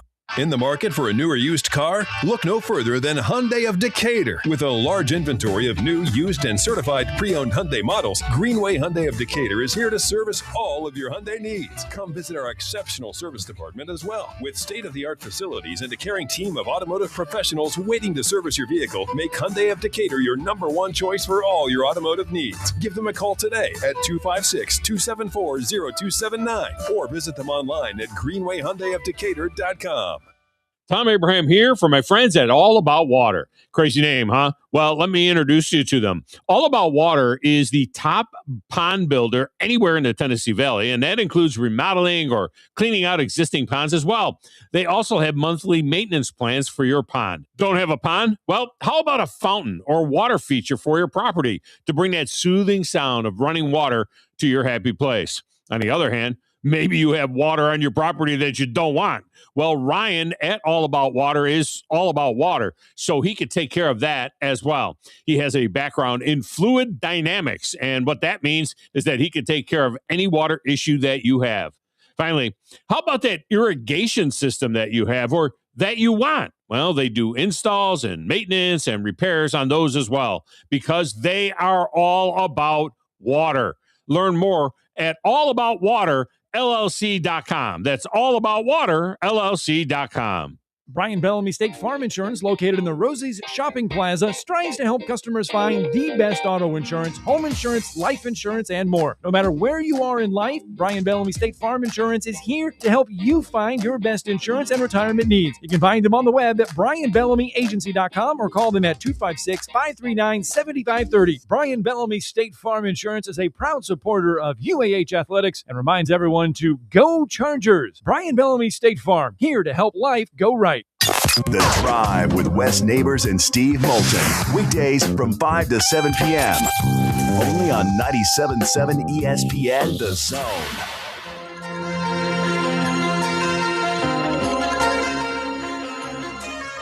MacGyver for you. Coming back on a Wednesday morning. So I watched it as a little bit as a kid, but I would say maybe about a year ago on Netflix. Oh, they started replaying it. They had the whole entire series on there. Yeah. And so I watched it all from the start to the beginning. Mm-hmm. And it was pretty good. Didn't like the way it ended, but it was good. It ended very abruptly. Mm-hmm. Let's go out to the phone lines, 256-576-4977. Brandon is with us this morning. Good morning, Brandon. Morning. We got you, bud. You got me? Yeah, yep. Go ahead. Go ahead, you buddy. Got me? Okay. So last year I was there, and I've said this several times, and I got to see the Hoover and Huntsville game. Right. Yeah, the basketball game. That wasn't the only one I watched. Right. And Huntsville was the only team that gave Hoover a game within 3 points. Yeah. They blasted everybody else. And one of Huntsville's best players got his nose half knocked off and had to leave for quite a while and come back in taped up and mouth breathe the rest of the game. Mm-hmm. He got hammered pretty hard. Yeah. And, Hoover's good. But they splattered everybody else they played. They beat everybody by double digits. And I remember being there, and after the game was over, whoever number 5 was for Hoover, big tall guy, had to be like Dwayne Brown. 6'6". Yeah. Okay. Yeah, he was out there, and he said, yeah, they like to got us. Yeah. He said that out front. So, I mean, it wasn't like it was a runaway. The little white boys from Huntsville gave them all they wanted up to the very last basket. Mm-hmm. So, never forget that. I know who I was there with. And speaking of, if you're a high school coach and you cancel a game that's somebody's senior day, and you've known for months that your county tournament started the next day, you're sorry as hell to cancel a game on somebody's senior day on like that 3 or 4 days before the end of the season. Mm-hmm. You ought to be better. You ought to be better now. I'd call some names, but I'd get in trouble with some local people around here, so I'm not going to do it. But, boy, that infuriates me for you to do that to kids that have looked forward to that game all year. Yeah. And there's a lot of money and celebration put into that, and the kids are not going to get to play that day, so it sucks. Yesterday was the day the music died. Oh, yeah. And yeah. I was sitting around with my dad watching basketball yesterday, and he's old. I mean, he's double my age, up in his 80s. And it's amazing how a misfiring brain, they were talking about that. He looks at me and says, yep, he said, I remember that. It was on a Tuesday, and we found out at school on Wednesday. Mm-hmm. And it's amazing how things are just set into your brain that you never forget, because he was 16 years old when that happened. Right. And, I mean, Buddy Holly was like Elvis to him. Oh, yeah, so, yeah. And Buddy Holly, Richie Valens, the Big Bopper. Mm-hmm. Yeah, I mean, he's sitting there just naming off all these songs and all this stuff, and I didn't even know his brain could work that well at this point. And he was talking about Don McLean and going to see him, and then Dave, that lives across the street, mm-hmm. he said that he went to, 2 years ago, he went to the final Kenny Loggins show that happened with Yacht Rock in Atlanta. And I said, how good was it? He said, so good. He said, I don't remember a whole lot after about 30 minutes into it. He said, I had the time of my life, he said, for an old man. Wow. So Kenny Loggins did his last show in 2023 that I know of, and I don't know that he is going to do any more. Yeah, I don't think so. I looked him up, and I looked him up, and I was like, let's just see what he's going to do.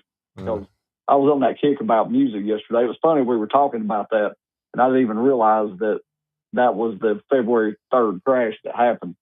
But you guys talking about us on the turnovers. I talked about that yesterday and where Alabama's at. And I just, I had high hopes for this team this year, but I just don't know that we've got it. I don't know that we can put together a whole game where we can get in transition and play defense the way we need to when we have turnovers. And I just wonder if this team just doesn't click together. Right. I'd love to know what Nate Oates thinks behind the scenes, or what somebody in that locker room thinks. I think I know what's wrong with the women's team, but I'm not going to say it. But this men's team it's an enigma of wondering why you're this good, but you just cannot make it happen. Mm-hmm. Well, all right. Good stuff, Brandon. Thanks for the phone brother. call. I got to get a break in. When we come back, Vince Ferrara is going to join the program. It's Talking Ball, 97.7 ESPN The Zone.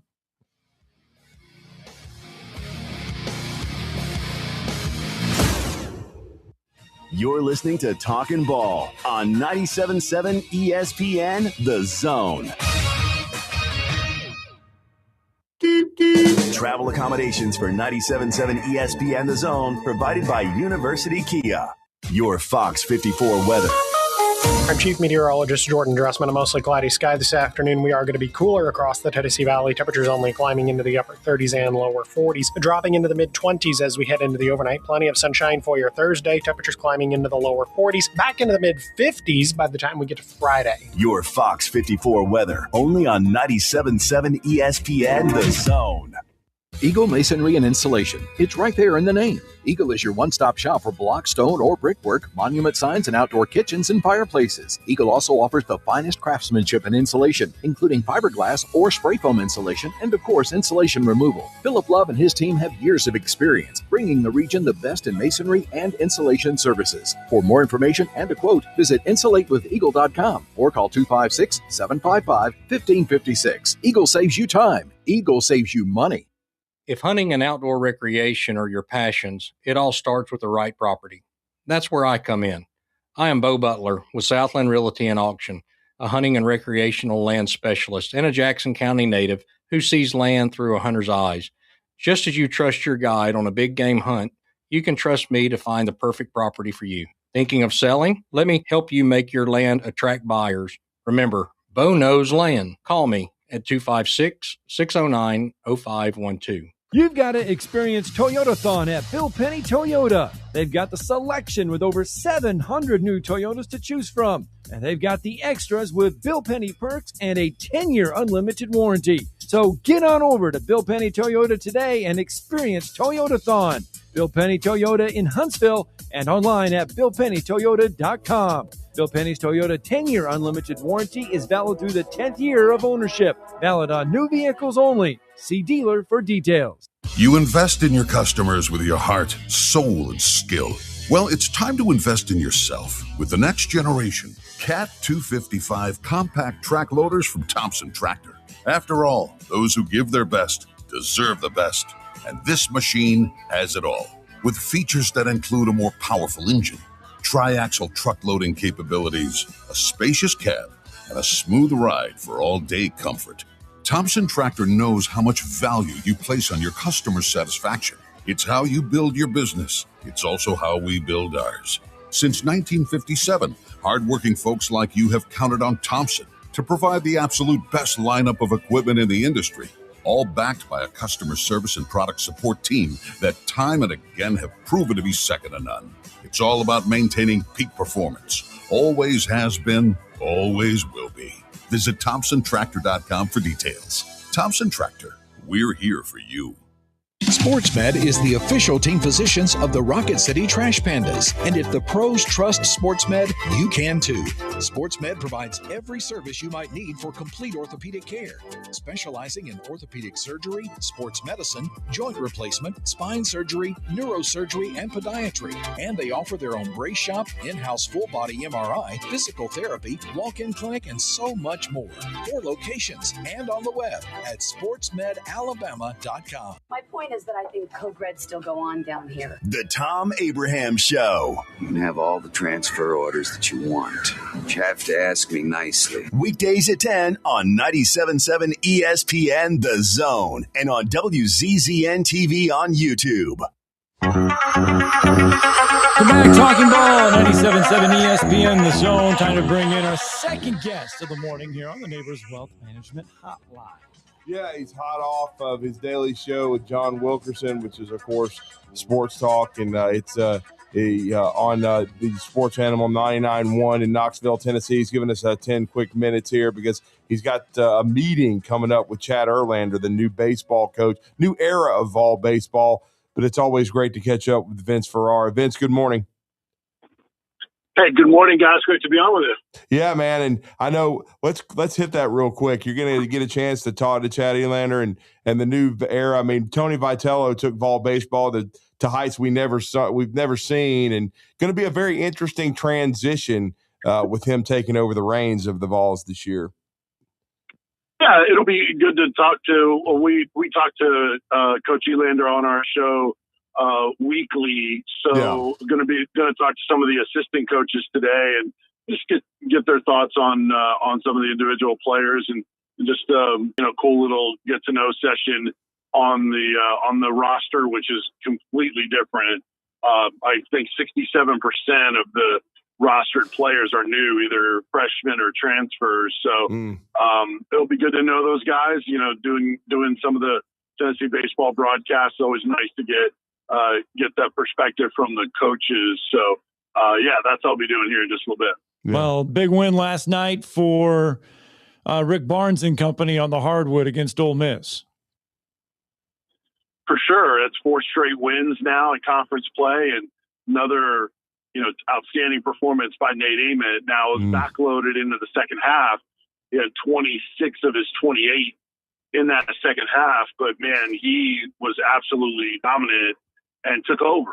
And Rick Barnes was running offense through him, and that's something you got to give Rick Barnes credit. He's got his principles in terms of offense in what he does, but when he's got a player with the ability and the skill set like Ament has, like Chaz Lanier had last year, like Dalton Connect had the year before, he'll run offense through guys when they've got the hot hand and they've got the ability to take a game over.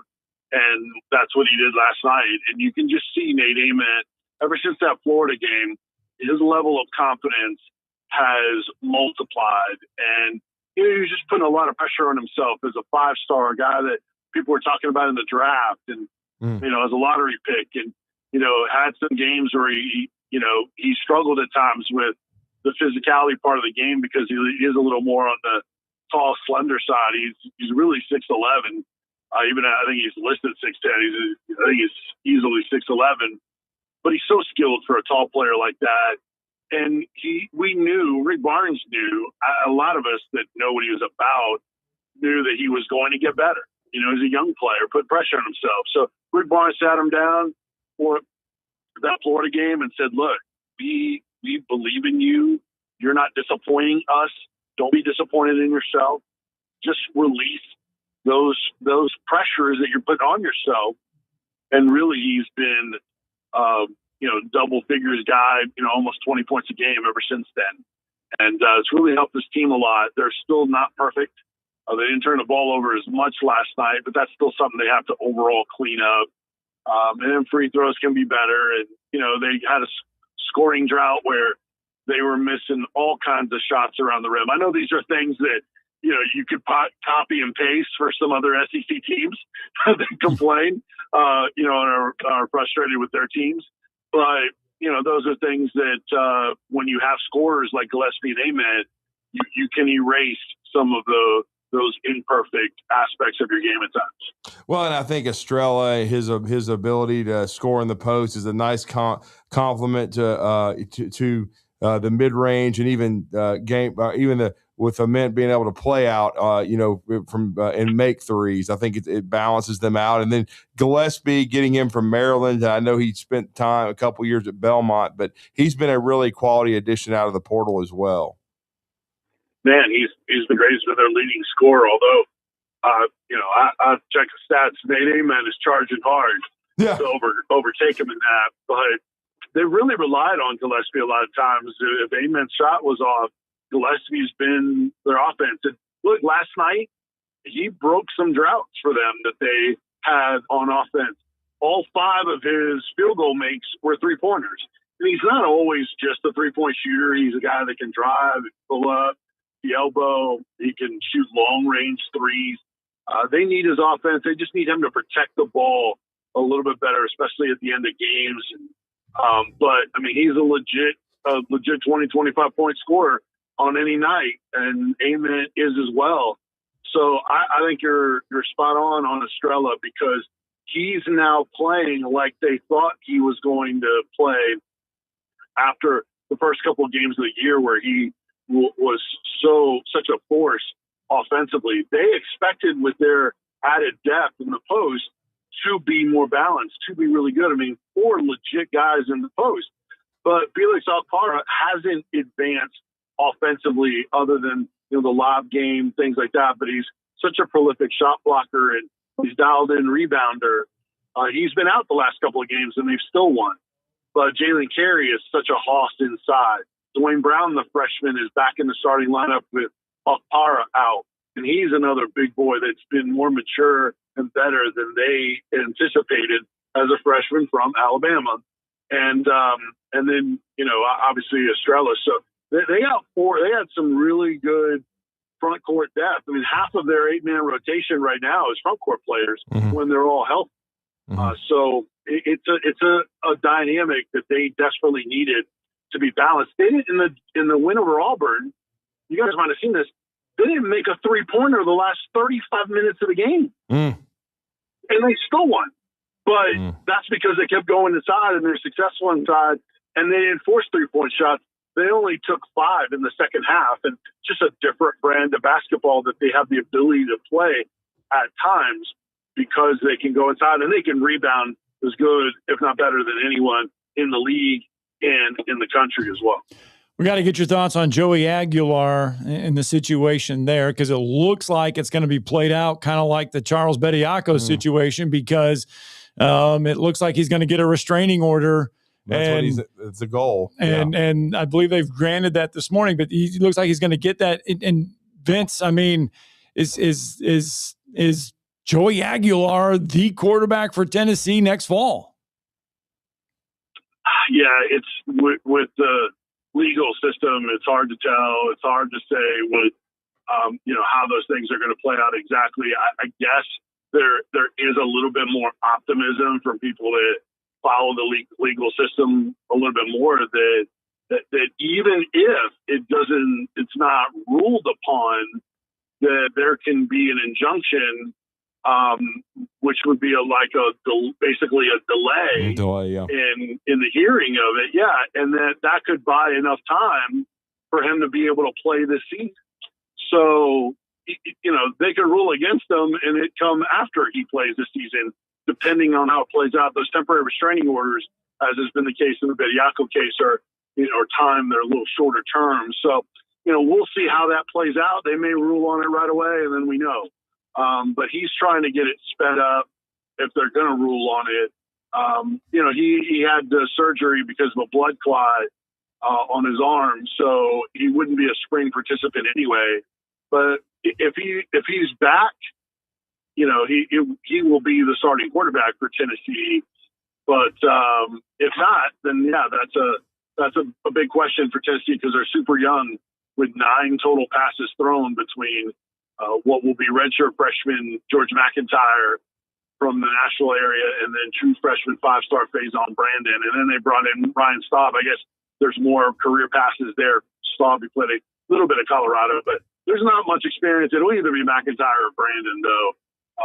If it's not Joey Aguilar, just got to see how the legal system plays out. And final question, to swing back, the rematch this weekend in Rupp Arena, and I know Tennessee's smarting. They felt like they let that one get away in Thompson Bowling just several days ago. Yeah, a 17-point lead, and then let Kentucky, they didn't close out, started turning the ball over, got sloppy at the end of the first half.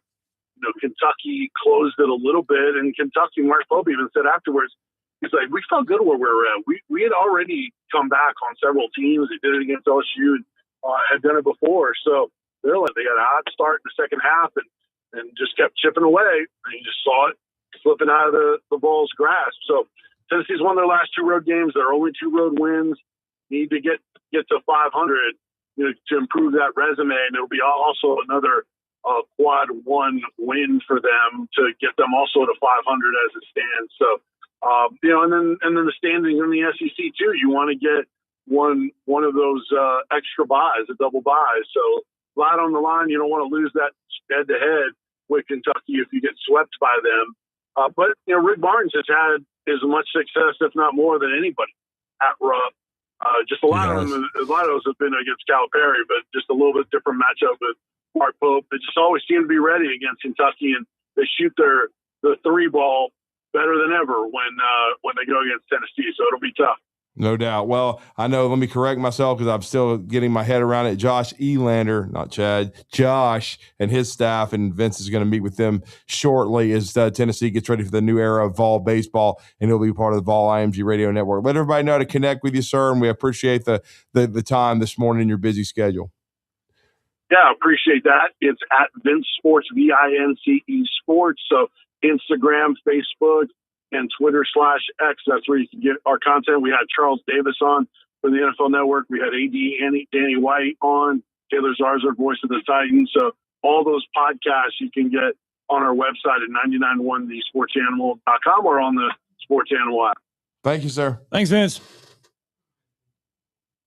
All right, Vince Ferrara with us. Yeah, and moments ago, the judge did grant a temporary restraining order in Joey Aguilar's favor. Now, that's the first step in a potential return for him in 2026. He's a Vol graduate, got 2 degrees from Tennessee. Don't know if Aaron Torres and the rest of the national media are going to raise Cain about that like they have with Charles Bediako. I mean, Torres wasted 30 minutes of air yesterday trying to convince people that Alabama is going to get punished for playing Charles Bediako, which is some ultimate stupidity. Well, and to that point, since we got a couple minutes here, to that point, Charles Baker did sit down with, of all people, Pat Forty and Sports Illustrated. And bad news for all those that think Alabama might get punished for playing Charles Bediako. Yep. In the article, Charles Baker did throw some jabs out there and say that he did throw some jabs in Alabama's way. And he says, and I quote in the article, there are people saying that they don't want to play. There are schools out there that don't want to play by the same rules as everybody else. And that's how he opens up his comments. But then at the very end, he says that for a lot of really good reasons, people who lose in court can't turn around and punish people who won. He says, despite the NCAA's opposition to Bediako's eligibility, the association is not, and I quote, not a position to sanction Alabama for breaking its rules by playing Bediako. Yeah, so in other words, folks are wasting 30-minute podcasts, 13-minute podcasts, however the hell long they are, bloviating about something that's not going to happen. No, it will not happen. So, yeah. He says, in the Bediako case, Baker is concerned that a successful challenge to the NCAA rules will further limit opportunities for high school players heading into college.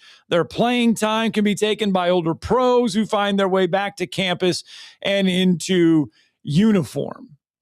So that is what Charles Baker had to say. He also talked about Amari Bailey. For those that don't know, Amari Bailey is basically waiting to see how all this plays out. He played for UCLA for a year. Yep. And then he's appeared in 10 NBA games. Right. He's actually appeared in NBA games. Appeared in 10 NBA games. Played with 1 season for the Bruins. Now he's trying to fight for his eligibility. His 5-year window is still open through next season. And under the current rules, he's ineligible. But I guess you could say he's just kind of waiting to see how the Bediako case plays out. Right. And since he's appeared in an NBA game, go stick. That's what I say about that. Yeah, 10 NBA games. Yep, sorry. Appeared in 10 of them. You're ineligible, dude. And he's trying to get his eligibility back. Mm-hmm. That can't happen. No, I mean, minor league professional sports is one thing, but when you're on the highest level, it's a completely different. What about a baseball player that's played in like AA games? Yeah, it's a minor league. It's not majors. Are you okay if they come back to college? Is that cool if they came back and played baseball? I mean, is it the same thing? I mean, am I wrong to think that? No, I don't think you're wrong, but I don't anticipate that happening. I think like Hunter Morris. I'm taking Hunter Morris for example. I mean, I think he used up all of his eligibility at Auburn. I think that their clock should start now. If you're a dude who's been a year or two in and you're languishing in rookie ball, then maybe you have a case. But if you've already made it up to the AA level, you're not that far away. And especially, if your clock's about 3 years in, I don't see it. I think baseball is a completely different animal anyway. I don't think you'll see a whole lot of that. All right, 8:46. Let's get a break in. We'll get to your phone calls when we get back. 256-576-4977.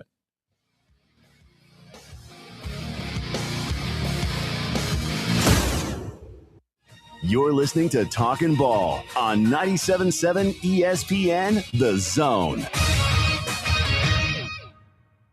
Basketball fans, get ready as the Conference USA Basketball Tournament is set to return to the Rocket City and Probst Arena March 10th through 14th, featuring 20 men's and women's basketball teams playing 18 games with Conference USA titles and NCAA automatic bids on the line. It's 5 days of exciting hoops action at BBC Probst Arena. Jump into the action by getting your tickets now by visiting Ticketmaster.com. And we'll see you inside the BBC March 10th through the 14th. Come find out who will be putting on their dancing shoes. From heirloom diamonds to contemporary jewels, Loring & Company is the place to find something truly special. Whether shopping for a diamond ring for that once-in-a-lifetime occasion or marking a milestone birthday or personal achievement with a Rolex watch, you'll find just the thing in our edit of the world's most sought-after brands, including David Yurman, Roberto Coin, Marco Bicego, and Fopé. Expect a treasure trove of the world's most unique, even breathtaking earrings, rings, necklaces, and bracelets, making choosing just one piece a challenge in itself. Loring & Company Jewelers on Airport Road. Normally, when you call a roofing company, all you hear is, you need a new roof. Not when you call Fleming Roofing and Restoration. Since 1965, the folks at Fleming have been focused on what you need, whether it's an easy repair or a full roof replacement, commercial or residential. And when it comes to storm damage, you want Fleming on your side. They know all the ins and outs of insurance claims and will guide you through the entire process. Log on FlemingHSV.com and book your free estimate today. Fleming Roofing and Restoration. We show up. Hey folks, Arthur Seed, managing partner at University Kia, letting you know we are proud supporters of Alabama and Auburn football. Swing by University Kia today and check out our huge selections of brand new Kias, including the spacious Telluride 8-passenger SUV, the slick new K5, the sporty Kia Seltos. We've got perfect cars for every lifestyle and budget. Visit universitykia.com to view all our amazing offers and get pre-approved amenities, because we want to see you in a Kia. Roll Tide, War Eagle. What does it mean to be a part of the Southeastern Conference? That you paint your body, your car, and your dog your school colors? Maybe. But it means more than that.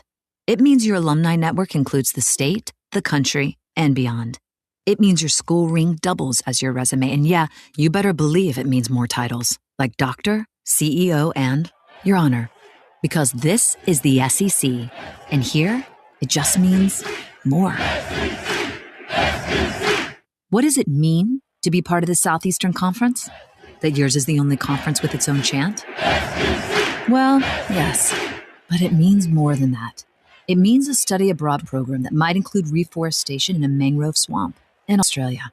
It means finding your calling, your future spouse, your startup's co-founders, and of course, grilling tongs that play your fight song. This is the SEC, and here, it just means more.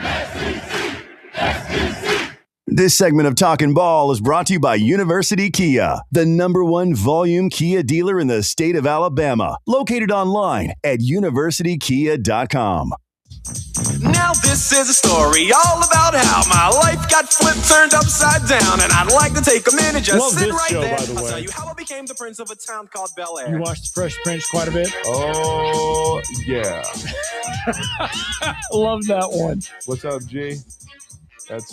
That's the ball. Yep. That's the first time I ever heard G. And of course, that was the Butler. That was. Yeah. Yes, it was. Or What's like up, this, G? man. What's up?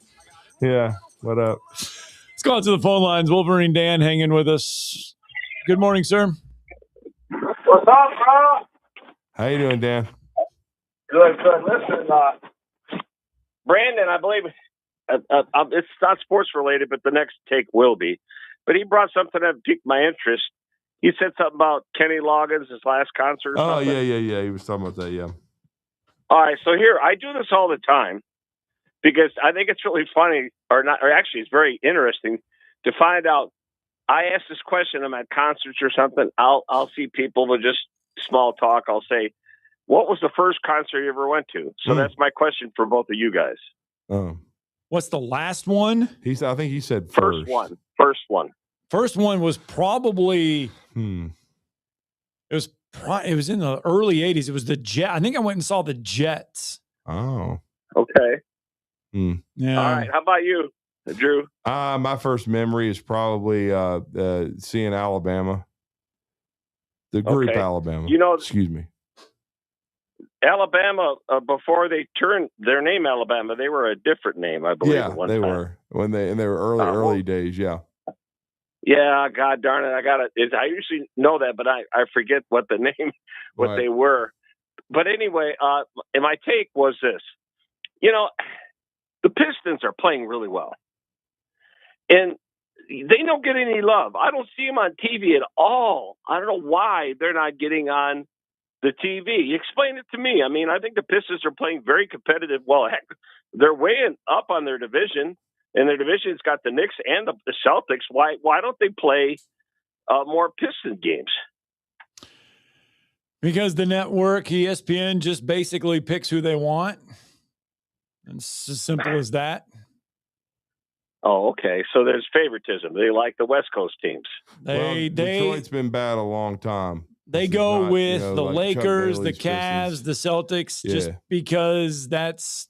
Now, if Detroit, in the last, little good run for them was under Larry Brown and they won a championship.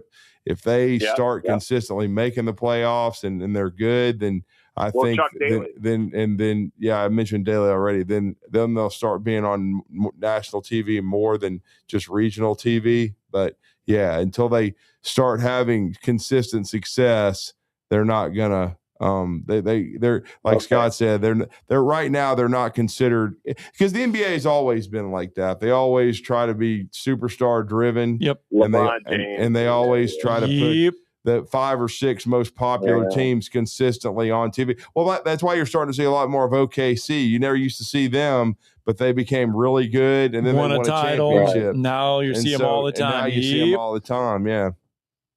All right, so here's the trivia question. It's crazy, guys. As you get older, you forget, but then all of a sudden it pops back in your head when you're done with the discussion. The name of Alabama before they came Alabama was Wild Country.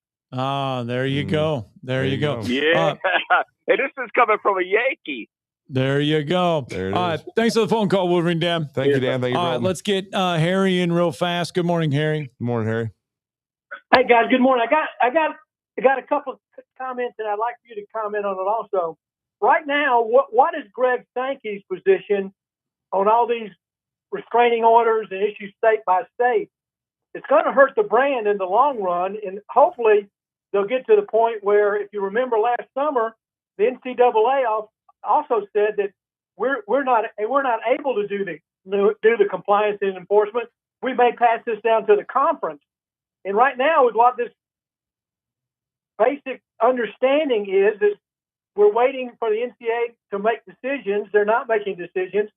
We're taking them to court in local areas that cause turmoil within the conference on where they're going to stand. And then the NCAA is going to be deferred to make a comment. Are they going to be eligible for the tournament down the road? Or this applies to any sport, really. Fundamentally, it comes down to, it would seem to me that the conference, which is a collective of schools under a banner that's making a lot of money, I think you ought to come in and say, okay, you're a collegiate athlete. This is what you can do. This is what you can't do. But this court order thing is just going to lead to more and more issues.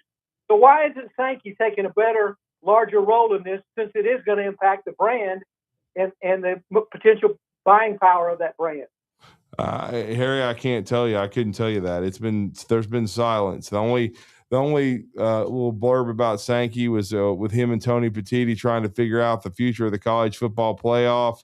There has been no comment from Greg Sankey on the record about any of these individual cases with eligibility. None. And as far as the Joey Aguilar situation goes, same way now with Charles Bediako. There supposedly could be a court case, a hearing on Friday for the Charles Bediako one. Yesterday that doesn't have to happen on Friday. But now Joey Aguilar, there is a hearing scheduled for Friday for that case as well.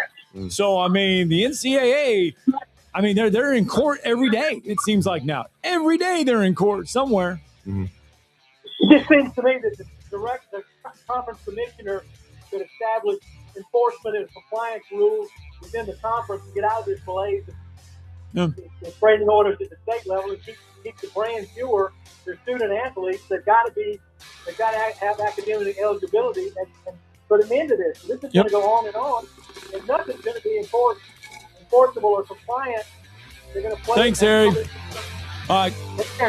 Hour 3 is upon us. We'll be right back after this. Talking Ball, 97.7 ESPN The Zone.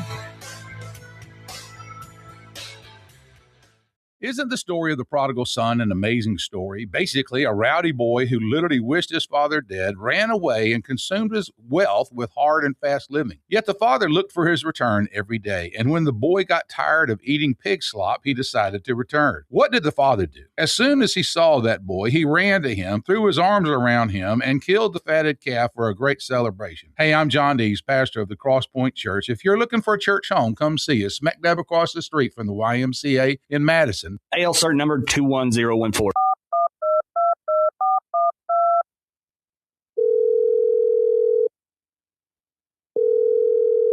This is Thomas with Talent Heating and Air Conditioning.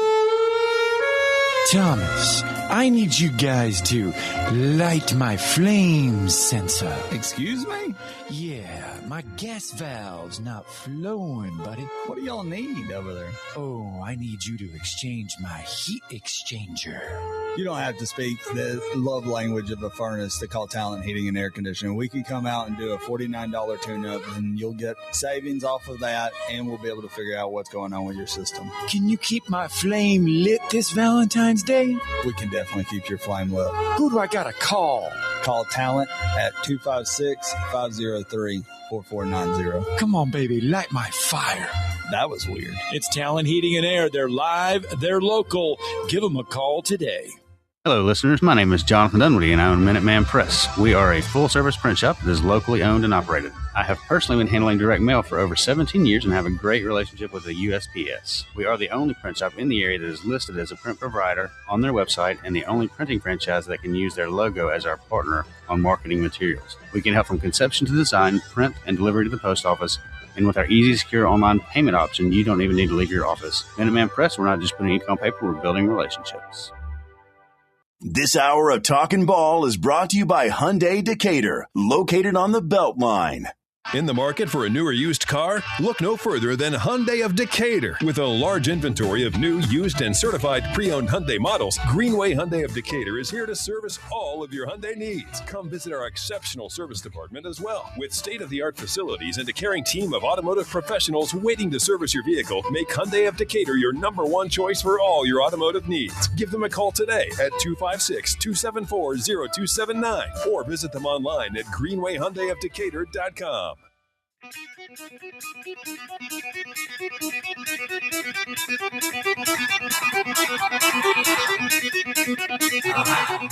Welcome to Talkin Ball with Scott Tyson and Drew DeArmond. Call into the Neighbors Wealth Management Hotline now, 256-576-4977. That's 256-576-4977. Now, here's Scott and Drew.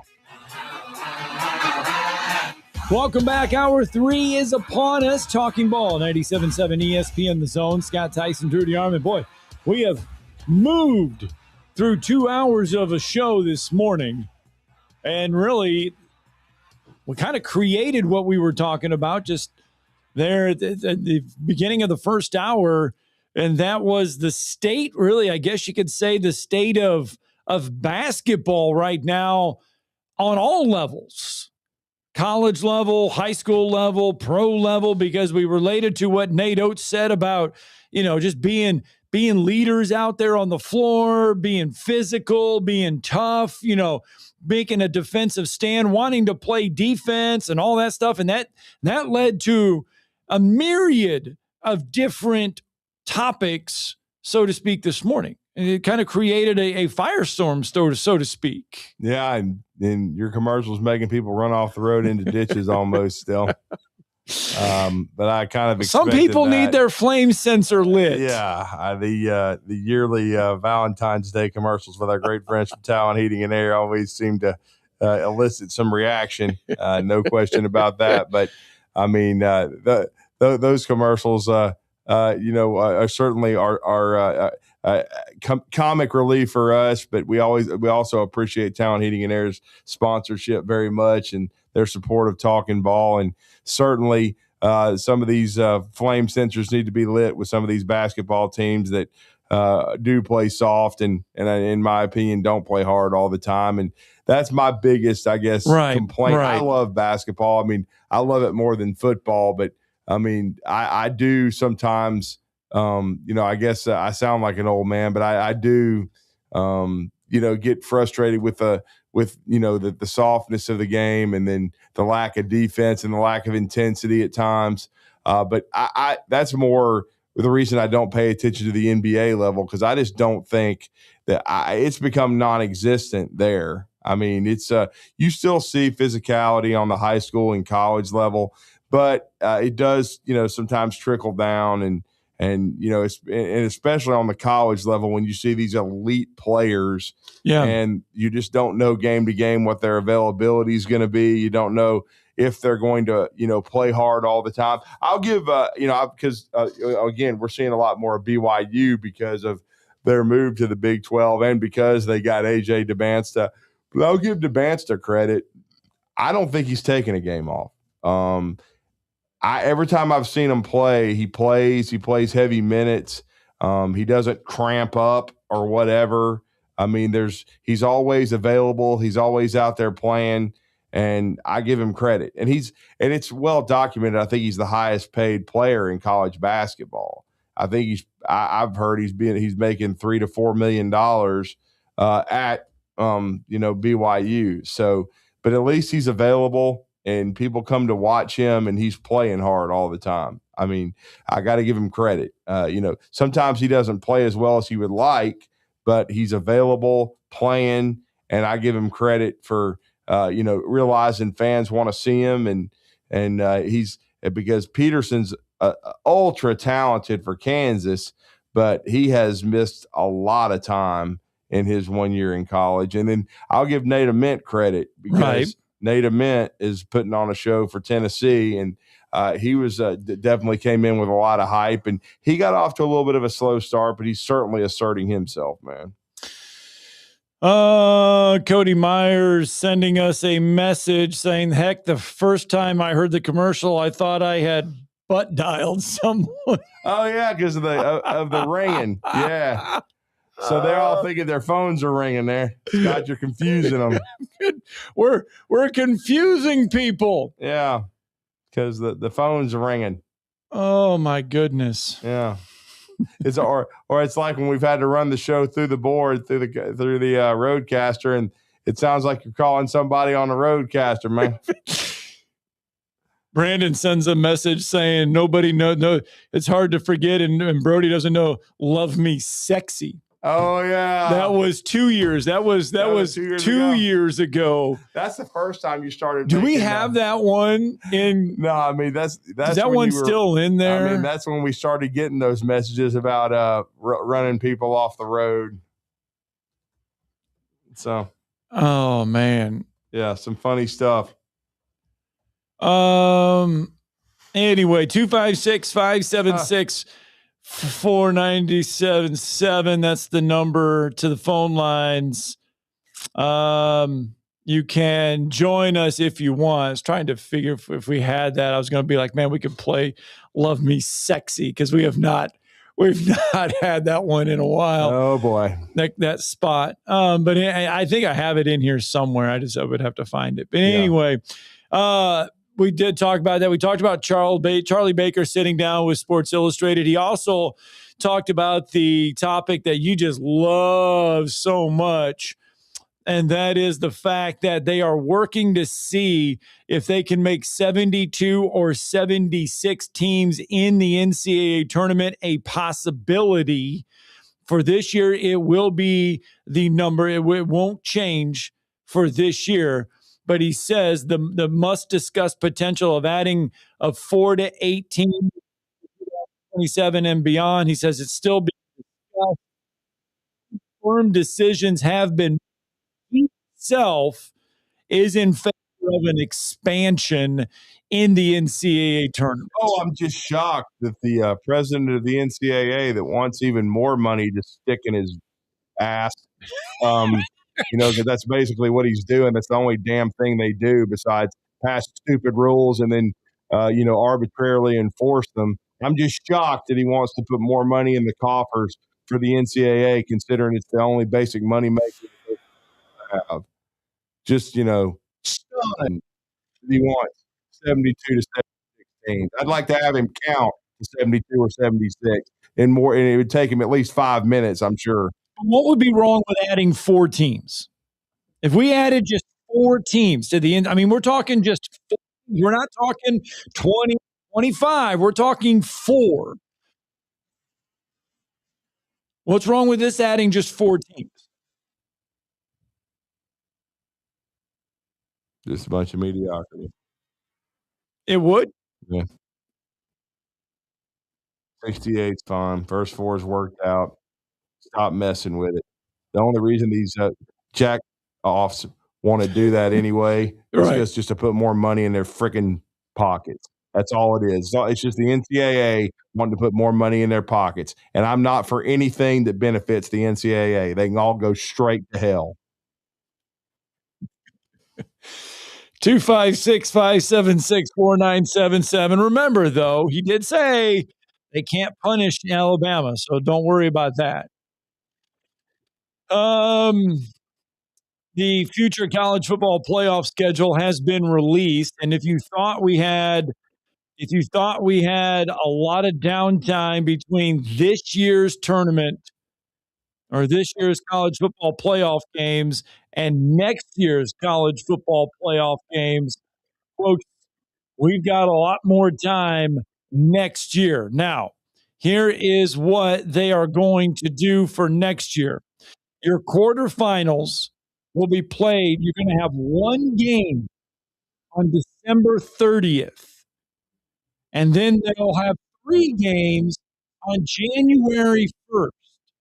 So there'll be a game, and there'll be a day off, and then there'll be 3 more games because of Thursday night NFL football. So the college football quarterfinals, the Fiesta Bowl will be on Wednesday.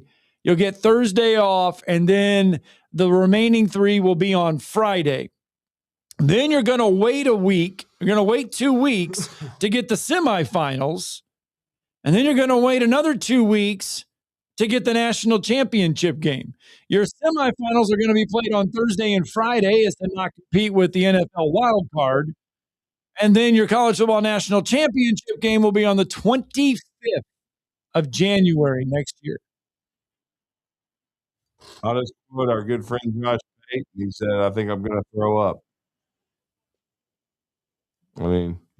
Your college football conference championship games will be on the 5th of December. Yeah.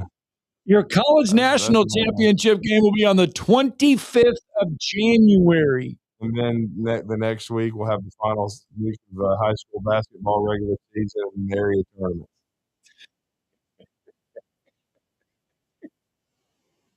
And the SEC basketball season will be at pretty much the point. The college football playoffs will take up most of high school football basketball season. And the college basketball season. UAH will be 3/4 of the way through their GSC season before the college football season is even over with. Yeah. Ridiculous. That is White and Charles. Well, that is that's dumb. Right. That's why we and look, Harry had a good point. Called in. I want to know what Sankey's doing.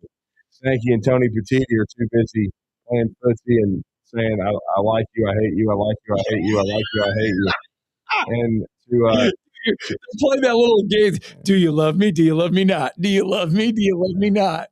I mean, and they're too busy, loving and hating each other, and they can't get the college football playoff fixed because, at least the NCAA doesn't have any say in that. If it did, it'd be even worse. But dude, this is messed up. This is messed up as it is. Yeah. Your first round playoff games will be December 18th and December 19th, Friday and Saturday, because the week 15 of the NFL season is on Sunday. Your first round campus games will be December 18th and December 19th. Mm-hmm. They still have a month before the national championship game, over a month after those games are played. As Craig Stevenson said from AL.com, they're just taking 2 weeks for no reason. Like, why? Why not just play these in back-to-back weeks? I don't know. I don't think you can justify it, or they can't come up with a good enough reason. It's dumb. For years, what was stupid. It? What was it? It was all like they made the excuse. Well, the season would be too long. You'd be putting these student athletes to too much stress.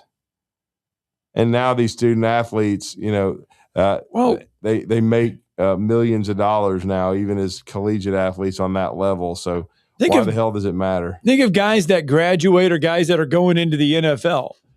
You're done in December. Your classes end in mid-December. Well, think about how stupid it is. They're not going to be there. They're going to be just lounging around for a month and a half because they're not going to class in January. They're not starting the next term, so they're not going to class. Well, to me, I think it's stupid. If you're going to have one portal window, you ought to just have the SOB after spring practice and then let everybody add them for the going into the summer instead of let's have it in January right in the middle of the season and have all this. And then, and then when tampering goes on, we'll just shut up. We're not going to talk about that either. And until the coaches get out there and start, bitching and moaning about it themselves and being specific about Wild Turkey. Look, okay, you bring up he's tampering. Far from the only one. I'm not singling him out. No, he is far from the only one. No. But he's the most brazen about it. Yeah. He's just going out 6-gun shooting and just taking anybody he wants to take. It doesn't matter. But here's the thing. It's kind of like this thing, kind of like Nate Oates going out and getting Charles Bediako. If they're not going to stop you, and if they can't do anything about it, why hide it? Why hide it? Why go out and be like, okay, yeah, shit. Whoops. I didn't even do it. It wasn't even me. I'm not going to get in trouble. Whoops. I just called him jack off. My thing is, though, why go? I guess I'm rubbing off on Scott here. Hell, we need to lighten the mood as we're going to break here. We need to play Scott's inaugural.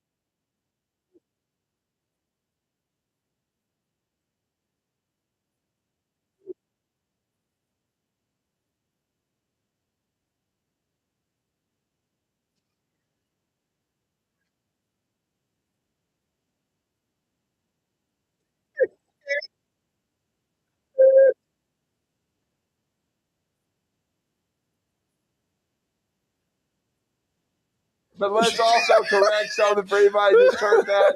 There's not $2,000 off. I think there's a different deal now. It's $1,600, and they got a rebate for $1,600. There, yeah. This is an old commercial for those that may have just turned the dial and didn't run off the road. But love me sexy. Because this is not the Playboy channel on XM radio. We got to get a break in. 256-576-4977. It's Talking Ball, 97.7 ESPN The Zone.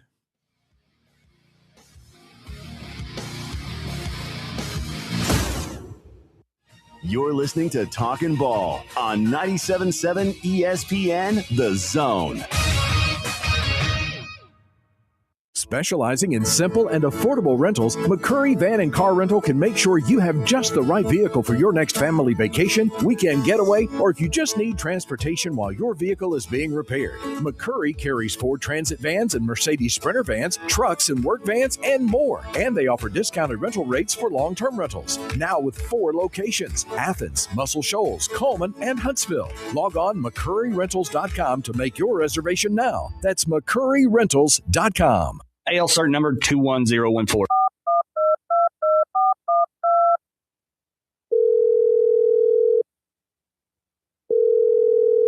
This is Thomas with Talent Heating and Air Conditioning. Thomas, I need you guys to light my flame sensor. Excuse me? Yeah, my gas valve's not flowing, buddy. What do y'all need over there? Oh, I need you to exchange my heat exchanger. You don't have to speak the love language of a furnace to call Talent Heating and Air Conditioning. We can come out and do a $49 tune-up, and you'll get savings off of that, and we'll be able to figure out what's going on with your system. Can you keep my flame lit this Valentine's Day? We can definitely keep your flame lit. Who do I gotta call? Call Talent at 256-503-4490. Come on, baby, light my fire. That was weird. It's Talent Heating and Air. They're live, they're local. Give them a call today. Welcome to Kern Electrical, where teamwork powers every project. Our champion sales team takes time to understand your needs, tailoring the perfect Generac generator for your home or business. Our project managers handle all coordination, ensuring a tackle-free installation. Our certified installation crews ensure peace of mind, even in the darkest moments. With our service and maintenance lineups, you can be assured we're with you every step of the way. Experience the home team advantage of Kern Electrical, your Generac superstore. Most current way to keep your power on.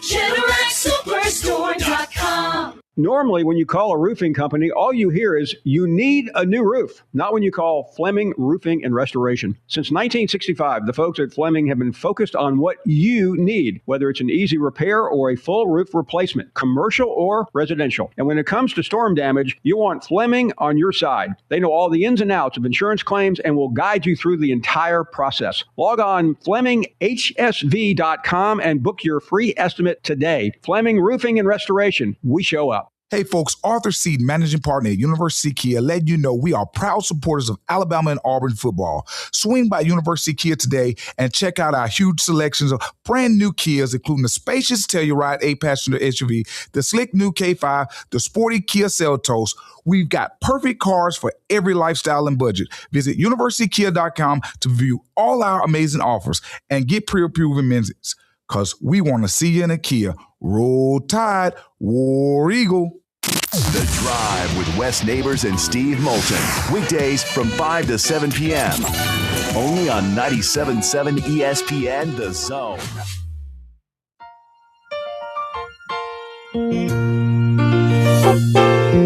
Making your way in the world today takes everything you've got. Greatest sitcom ever? Taking a break from all your worries sure would help a lot. I mean, it's up there. Wouldn't you like to MASH or Cheers? I would say Cheers, but my dad would probably say MASH. But see, MASH was a little bit before my time when I was really watching television. I mean, it was more like was in the 70s. Yeah. It wasn't until I really started seeing it in syndication that you really started watching MASH. Cheers was in the wheelhouse, so to speak, of viewing time for me. I mean, that was Primetime. And that was it. Cheers. Yeah. Hey, we've been talking about the Joey Aguilar lawsuit. We've been talking about this. There have been at least 80, just so that people know, there have been at least 82 lawsuits have been filed versus the NCAA in the last 2 years, with half of them being related to NIL or player eligibility. At least 82 lawsuits. 82 is the number. At least 82 court cases. Mm-hmm. And they'll be back in court on Friday in Alabama and in Tennessee. Charles Bediako, Joey Aguilar. So there's 2 more. 256-576-4977. That's the number to the phone lines.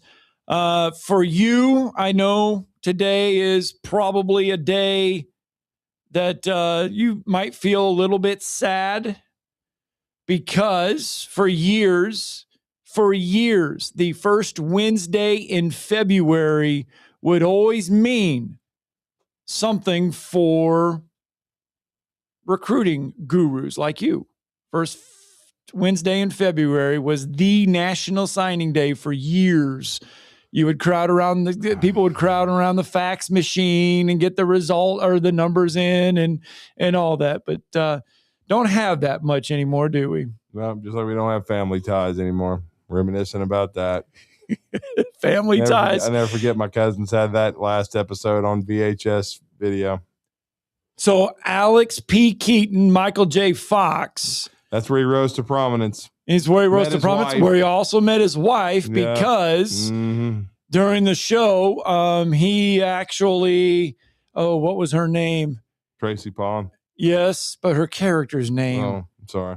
Trying to remember her character's name in that show, but he fell madly in love with her on the show and fell madly in love with her in real life. And they've been married ever since. They're still married. Yeah. It quickly became a thing when she was on the show. She was not on originally on it. She made a guest appearance and then became a part of it. And it became, how things leak out that they were an item. And then, like you said, they got married and they're still married. It's amazing. That's one of the coolest things about that show, which is probably one of the more underrated. I still remember, it had a lot of political underties to it. Well, they did. They were able to intertwine that stuff in there. No doubt about it. It was I think one of the sitcoms that doesn't get talked about enough for the impact that it had. Ellen was her name. Yeah, Ellen. There you go. Yep. There you go. There you go. Go ahead. Finish your thought. No, I was just going to say, I just think it was a really, good show. I thought it was, and like you said, it had some political undertones. It did address issues in a certain way, but in a straightforward and poignant way. And we had someone, and B Rich sent in a message too. I mean, and my brother loved this show. Of course, he pretty much could quote every one of them. He was a huge fan of Friends. I certainly watched it, but I wasn't a diehard like my brother. Not really one of my favorite shows was Friends. I never really delved into that one a lot. Yeah, I was more. I really loved Perfect Strangers. Actually, Bronson Pinchot, which he didn't do a ton after that. He did some stuff in movies, but I always thought growing up that was a really funny show, really well done. Knight Rider. Yeah, I watched Knight Rider quite a bit. I know we had we had their theme music on. That's something I watched. Another one that was kind of a spinoff of that. A lot of people don't remember. I watched it though. It was on. It wasn't on very long, but Nighthawk. Yeah. There was that one. Did you get into Chips at all? When I was a kid, a very young kid, yes, we definitely watched that. No doubt about it. It's just sad it was about the California Highway Patrol. Then when you figure it out later, they weren't the California of now then. No, it wasn't. It wasn't as bad. That was actually Ronald Reagan when people had sense.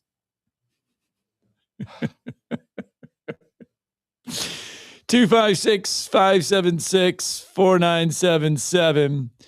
That's the number to the phone lines this morning. The Field of 68, who does a fantastic job in covering college basketball. They polled coaches around college basketball and asked them the best basketball job rankings in the SEC. Mm-hmm. And the number one job in the SEC, according to those that they polled, is still the Kentucky Wildcats. It still is. It always will be. Followed by Texas for SEC basketball, followed by Texas, then Arkansas, then Tennessee. Florida is number 5. Texas A&M is number 6 in this poll. Mm-hmm. Alabama is 7. Missouri is 8. Auburn 9. And your bottom half is LSU, Georgia, Vandy, Ole Miss, Oklahoma, Mississippi State, and South Carolina. I mean, those are, as voted on by coaches, those are the top job rankings in basketball according to the Field of 68. Before they hired Ernest T. Bass and Eric Musselman, I would say for a long time after Nolan ran out of steam, that damn Arkansas job may have had the resources, but it was in the bottom half of the league, like bottom third. Yeah. Because they were just kind of running in the mud. They weren't doing anything, but they've got Calipari now. I mean, they've certainly got more juice, and Ernest T. did a pretty good job over there, and he's not doing a great job at Southern Cal, but he's got the Ratliff twins coming in. I still don't, for the life of me, understand why they would want to play for a clown like that, but that's just me. I mean, I guess that I'm sure they've got quite a bit of NIL money over there in the land of the liberals. Are you shocked that they would vote Missouri as high? I mean, I just don't think really, of Missouri as that high of a good job in the league. Those state NIL laws, man. And so, I mean, now that would only affect in-state kids. But, if you can keep kids at home and, or get kids to move in to play at Link Academy or whatever the hell. Right. I mean, you can, it can be a good job in Missouri when Norm Stewart was there, was rolling. And it is a basketball school. I still consider it that. Missouri, a basketball school. Would you, I mean, Florida's number 5 on this list, the defending national champions. Yeah, I mean, they should be top 3 though, shouldn't they? Well, you might say that, but until Todd Golden put it together after Billy left, they had just been, they had some moments, Elite 8, Sweet 16, but they weren't consistent. Right. And Todd Golden, up until last year, he had gotten off to a good start, but I don't think anybody saw that national championship coming. And so that job is going to, if he can keep it at that level, and I think they have a great team this year. I agree with our guest this morning, Blake Lovell, that they're the best team in the SEC, then that job will continue to climb up. There's no doubt about it. So I think, but it's almost apples to oranges though, because the top 6 or 7 jobs in the SEC, you can make an argument for all of them. But I still say far and away, just because of the passion, the money, the fan support, all that kind of good stuff. Kentucky's always number 1. Their fans travel. They travel everywhere. I mean, even when they're not as good, and I don't think this team is elite by any stretch, but you're still going to get unsurpassed support, for the Big Blue Nation, even as much as I detest them. Mick Cronin said something interesting after last night's game. He's the head coach at UCLA, and it kind of applies to the SEC. He's at a job too where UCLA, that brand, it's even being in a, it's still so weird to and Mick Cronin went on a rant earlier, several days ago about thanking the Big Ten for their schedule. No, he's done that again. Yeah, he did that last year too. But they took the money and they went there. They had to get away, and I don't really blame their leadership. Hell, I wouldn't have wanted to be on the sinking ship that was the streaming network of the Pac-12 either. With your $2.50, whatever the hell you were making. So Mick Cronin last night, head coach at UCLA, he says he called college basketball And he said college basketball has turned into Major League Baseball, not the NFL, because the Major League Baseball has no salary cap and the NFL has a salary cap. He says college basketball has turned into the haves and have-nots. And they played Rutgers last night, and they beat Rutgers pretty bad. Yeah. He says he's got all the respect for the Rutgers head coach, but he parlayed that into the fact that Rutgers can't compete with the rest of college basketball right now. Mm-hmm. And I look at the SEC and I look at these job rankings and I look at the bottom ones of what a field of 68 did. And they've got South Carolina at the bottom, Mississippi State to the next to the bottom. Mm-hmm. Is South Carolina and Mississippi State going to fall they're going to be good. They're going to be well coached.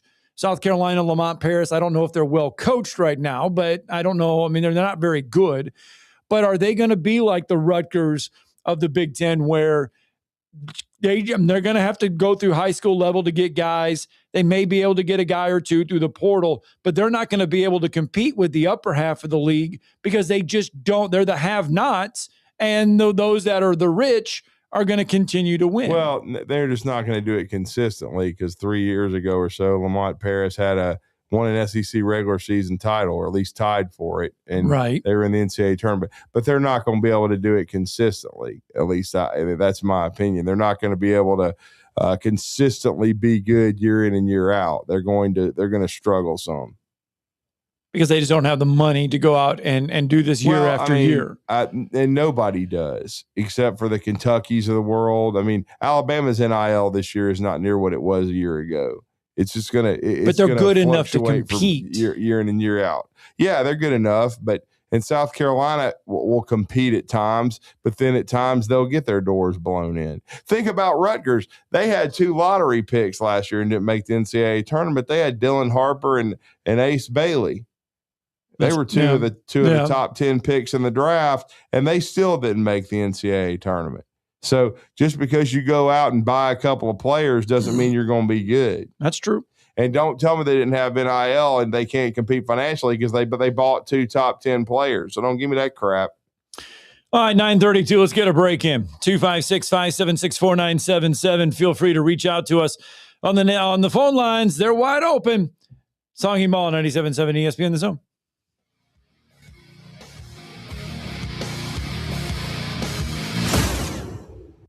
You're listening to Talkin Ball on 97.7 ESPN The Zone. Your Fox 54 weather. I'm Chief Meteorologist Jordan Dressman. A mostly cloudy sky this afternoon. We are going to be cooler across the Tennessee Valley. Temperatures only climbing into the upper 30s and lower 40s, dropping into the mid-20s as we head into the overnight. Plenty of sunshine for your Thursday. Temperatures climbing into the lower 40s, back into the mid-50s by the time we get to Friday. Your Fox 54 weather, only on 97.7 ESPN The Zone. 4-time Grammy-nominated Joe Bonamassa, hailed as one of the world's greatest guitar players. Blues rock titan Joe Bonamassa, performing live March 19th at the BBC Mark C. Smith Concert Hall. Tickets on sale now at Ticketmaster.com. Joe Bonamassa. Every show is a new experience.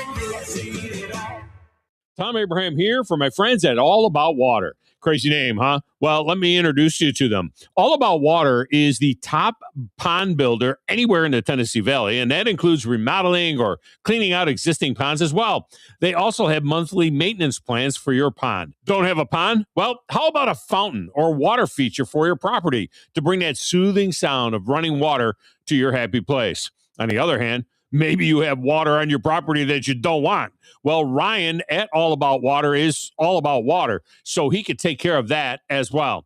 He has a background in fluid dynamics, and what that means is that he can take care of any water issue that you have. Finally, how about that irrigation system that you have or that you want? Well, they do installs and maintenance and repairs on those as well because they are all about water. Learn more at allaboutwaterllc.com. That's allaboutwaterllc.com.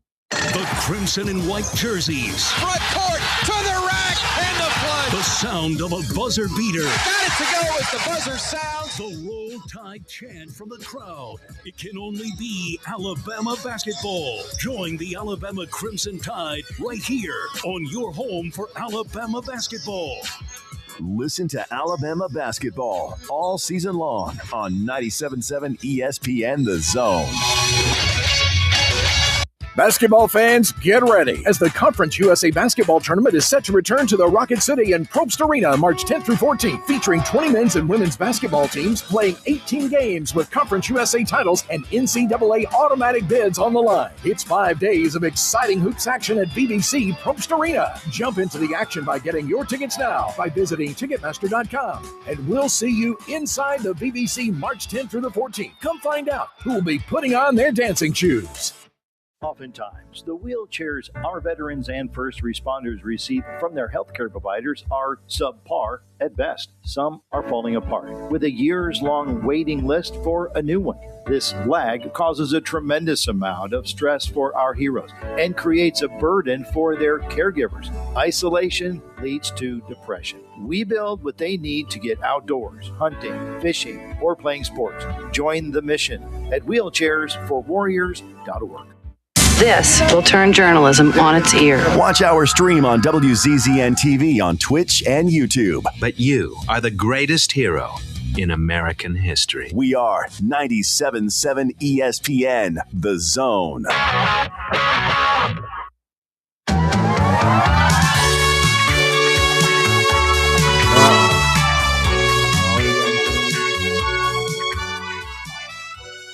Yes, indeed. Some hotties on that show. There was plenty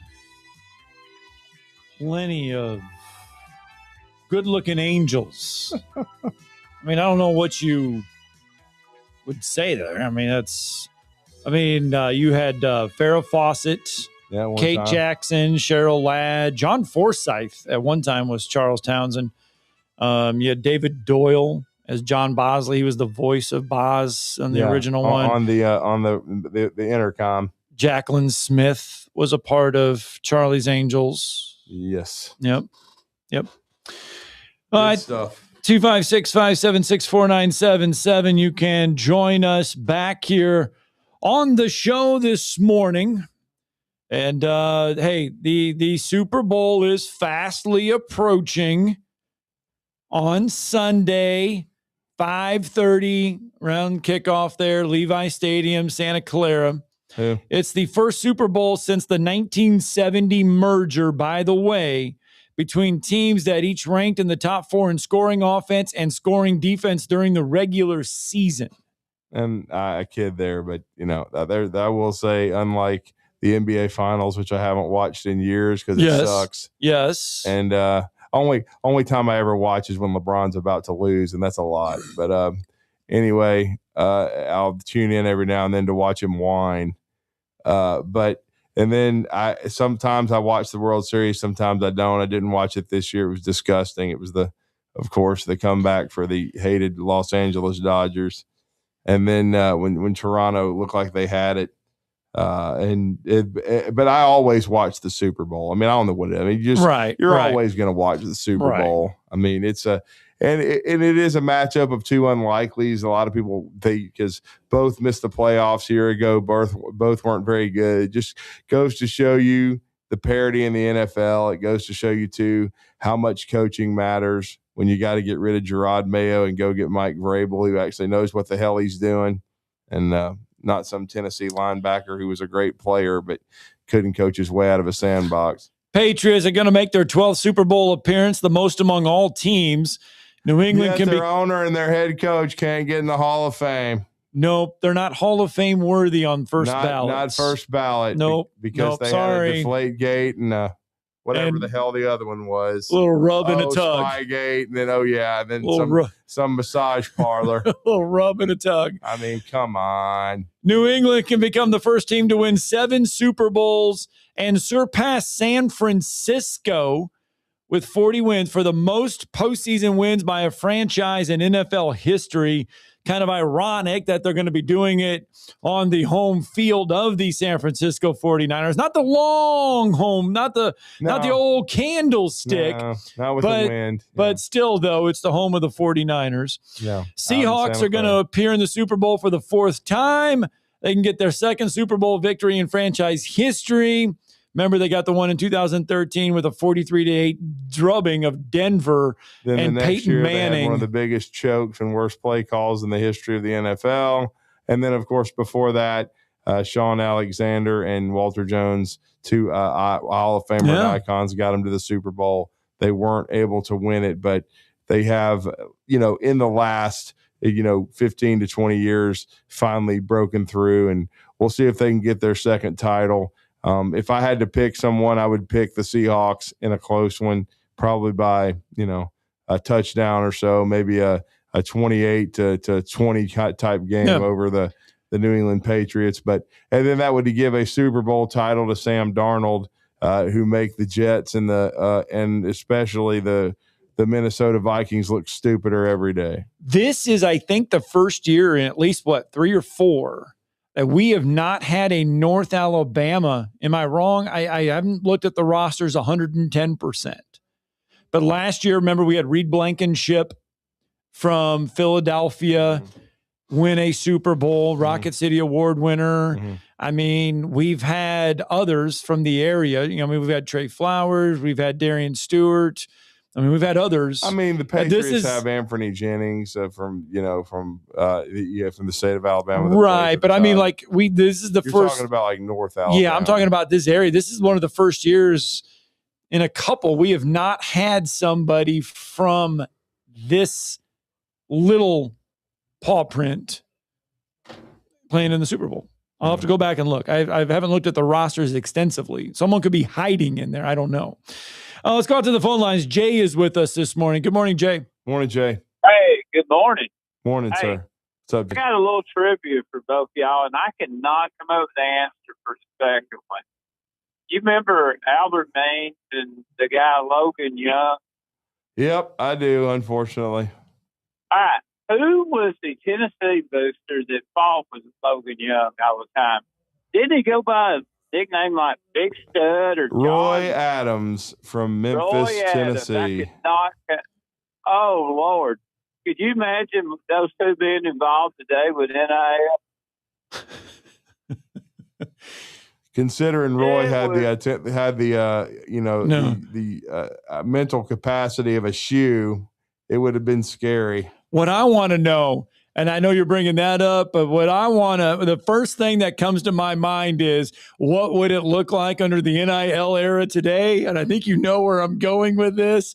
I want to know what SMU would have looked like under the NIL era of today. Before they got the death penalty, what their NIL would have been like. And if they didn't win it. Yes. Yeah. And this Roy Adams, he was something else now.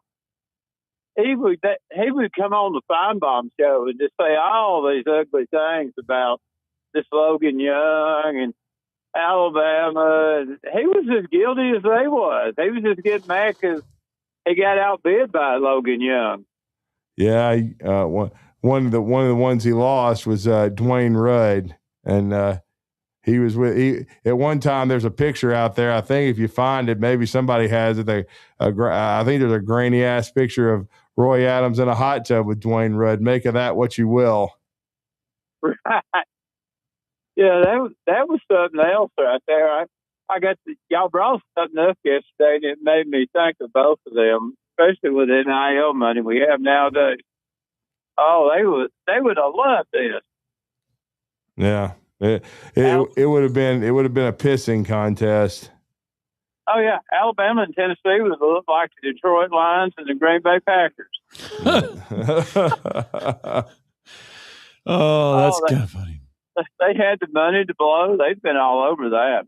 Yeah. No, I agree. Yeah. I mean, hey Drew, you was talking about the downfall that this AAU or whatever. You remember when the guy from South Carolina, what was he, Clowney, and he was going to attend to Nick Saban, and they wouldn't let him bring his high school coach. They changed it to AAU coaches only could come. That's what has caused the downfall of this athlete. They was worried about, somebody offering the high school coach a job. Yeah. And now that you got the AAU coaches coaching them and just talking about the basketball. They're not getting high school coaches from the camp. It's their AAU coaches. Yeah. That's got a good bit to do with it. What they got, street agent? Yeah, the street agents are a huge problem right now. The unks. Yeah, there's a lot of them on that AAU level. I mean, look, I'm not going to say that because when we talk about the AAU level, some programs are really good. That's the thing. I want to make sure I clarify that there are some very good AAU programs out there that do things the right way, and they play the right way, they coach the right way, they teach the right way, they do a lot of right things on the AAU level. There's a handful of AAU teams out there that are quite opposite. They don't do it the right way. They don't play the right way. They don't teach the right way. They are literally in it to see if they can get kids to the next level and make some money for themselves. Right. They got their hand out. Yes, they got their hand out. They're not asking what they can do for the kids to make them better. They're asking what the kids can do to make them get some money in their own pockets. Mm-hmm. Right. The thing in Huntsville, if you got an AAU team, you usually coached by two parents and the high school coach or whoever has told them the instructions and have to watch a show them. Not, I got my money, I want money from my college coach. Mm-hmm. Yep. All right, Jay, thanks for the phone call, bud. Let's get our final break in. We'll wrap all of this up. Coming up next, Talking Ball, 97.7 ESPN The Zone.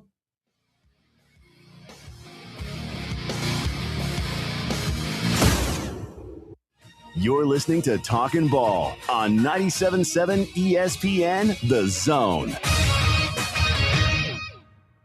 The state's largest orthopedic group is growing to meet the needs of the patients in our community. The Orthopedic Center has long been the most trusted name in orthopedics in North Alabama. So as our area continues on the fast track, so does the need for premier orthopedic care anywhere and anytime you need it. TOC is proud to announce the opening of our new locations in Albertville and Hampton Cove, along with the grand opening of our newest office in Decatur. These clinics will offer the same high-quality orthopedic care you have come to associate with TOC, with the convenience of being closer to home. As a patient, your time is your most precious asset, and we recognize that at TOC. That's why we are also proud to announce the opening of our urgent ortho clinics to handle those bumps and bruises that need prompt attention. These clinics are available to care for acute orthopedic injuries with no appointment necessary. With 38 physicians, 20 centers of excellence, and now more than a dozen locations to serve you, TOC will continue to be the name you turn to for the best orthopedic care at the right time. Visit our website at visittoc.com for more information.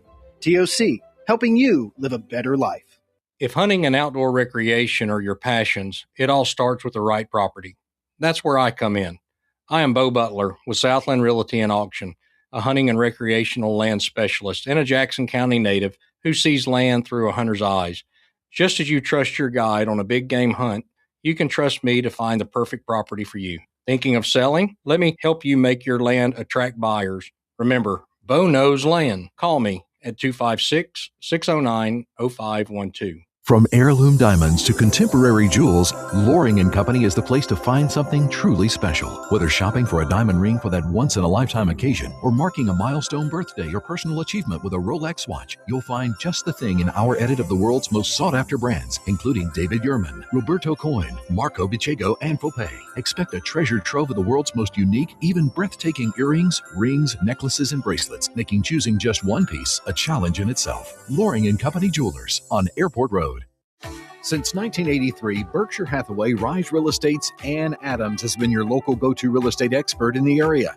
As a buyer, you can trust Ann's in-depth knowledge of the local housing market to narrow available properties down to those you'll be interested in, saving you time when shopping for a new home. When you're ready to sell, Ann's expert negotiation skills will ensure you get a fair price and hassle-free experience. Call Ann Adams today at 256-337-2625 or email annadamsrise@gmail.com.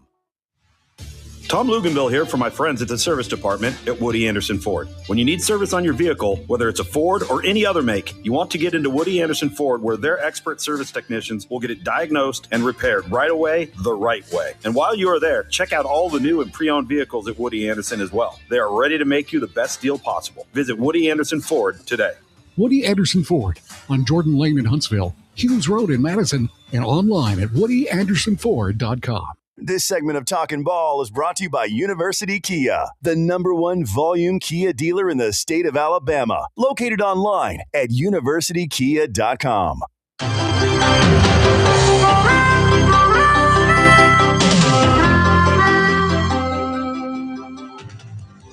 Sometimes the world looks perfect. Nothing to rearrange. Had to let that one go. We got to let one out. I love that show, by the way.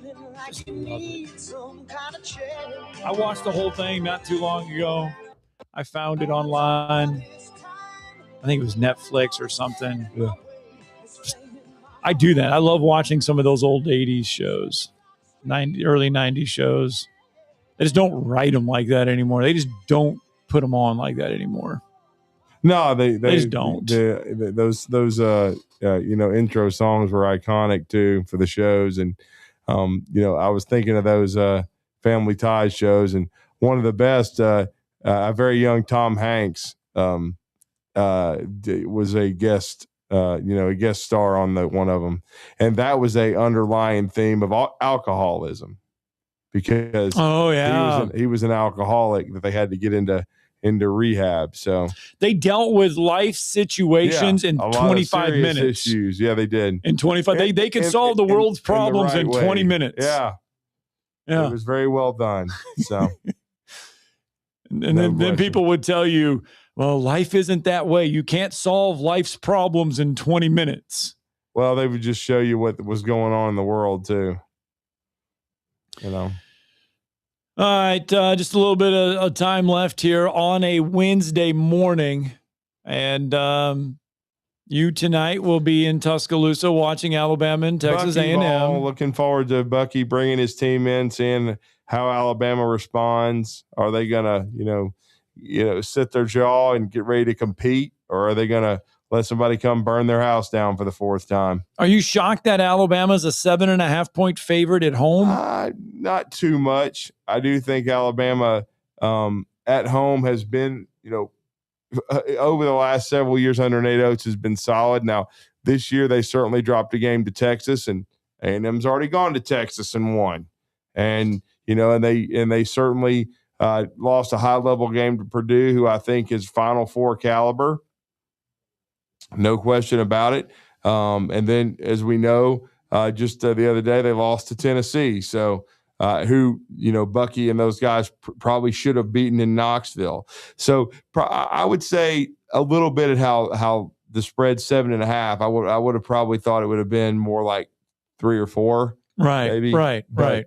Because of how well Bucky's team has played. But I still think it's going to be a hell of a game, hell of an atmosphere. I'm looking forward to being there and taking it all in and seeing Bucky bring his Aggies into town. I got a chance to see his Samford teams play a couple times, and that was always great. And they had my good friend Bob Thornton, who I worked for with the Huntsville Flight, on his staff when I watched them run Mike Davis and Texas Southern out of the Hannah Center. So that was fun. But we'll see, how right now.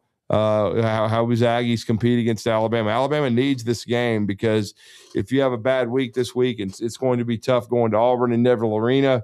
You can play yourself onto the bubble. So you need to get your head out your ass, get ready to compete. There's no excuses. I don't want to hear injuries, load management, cramping, nothing. Get your head out of your rectum and get ready to compete and win a effing game in Tuscaloosa. All right? Rectum? Yep. Damn near killed him.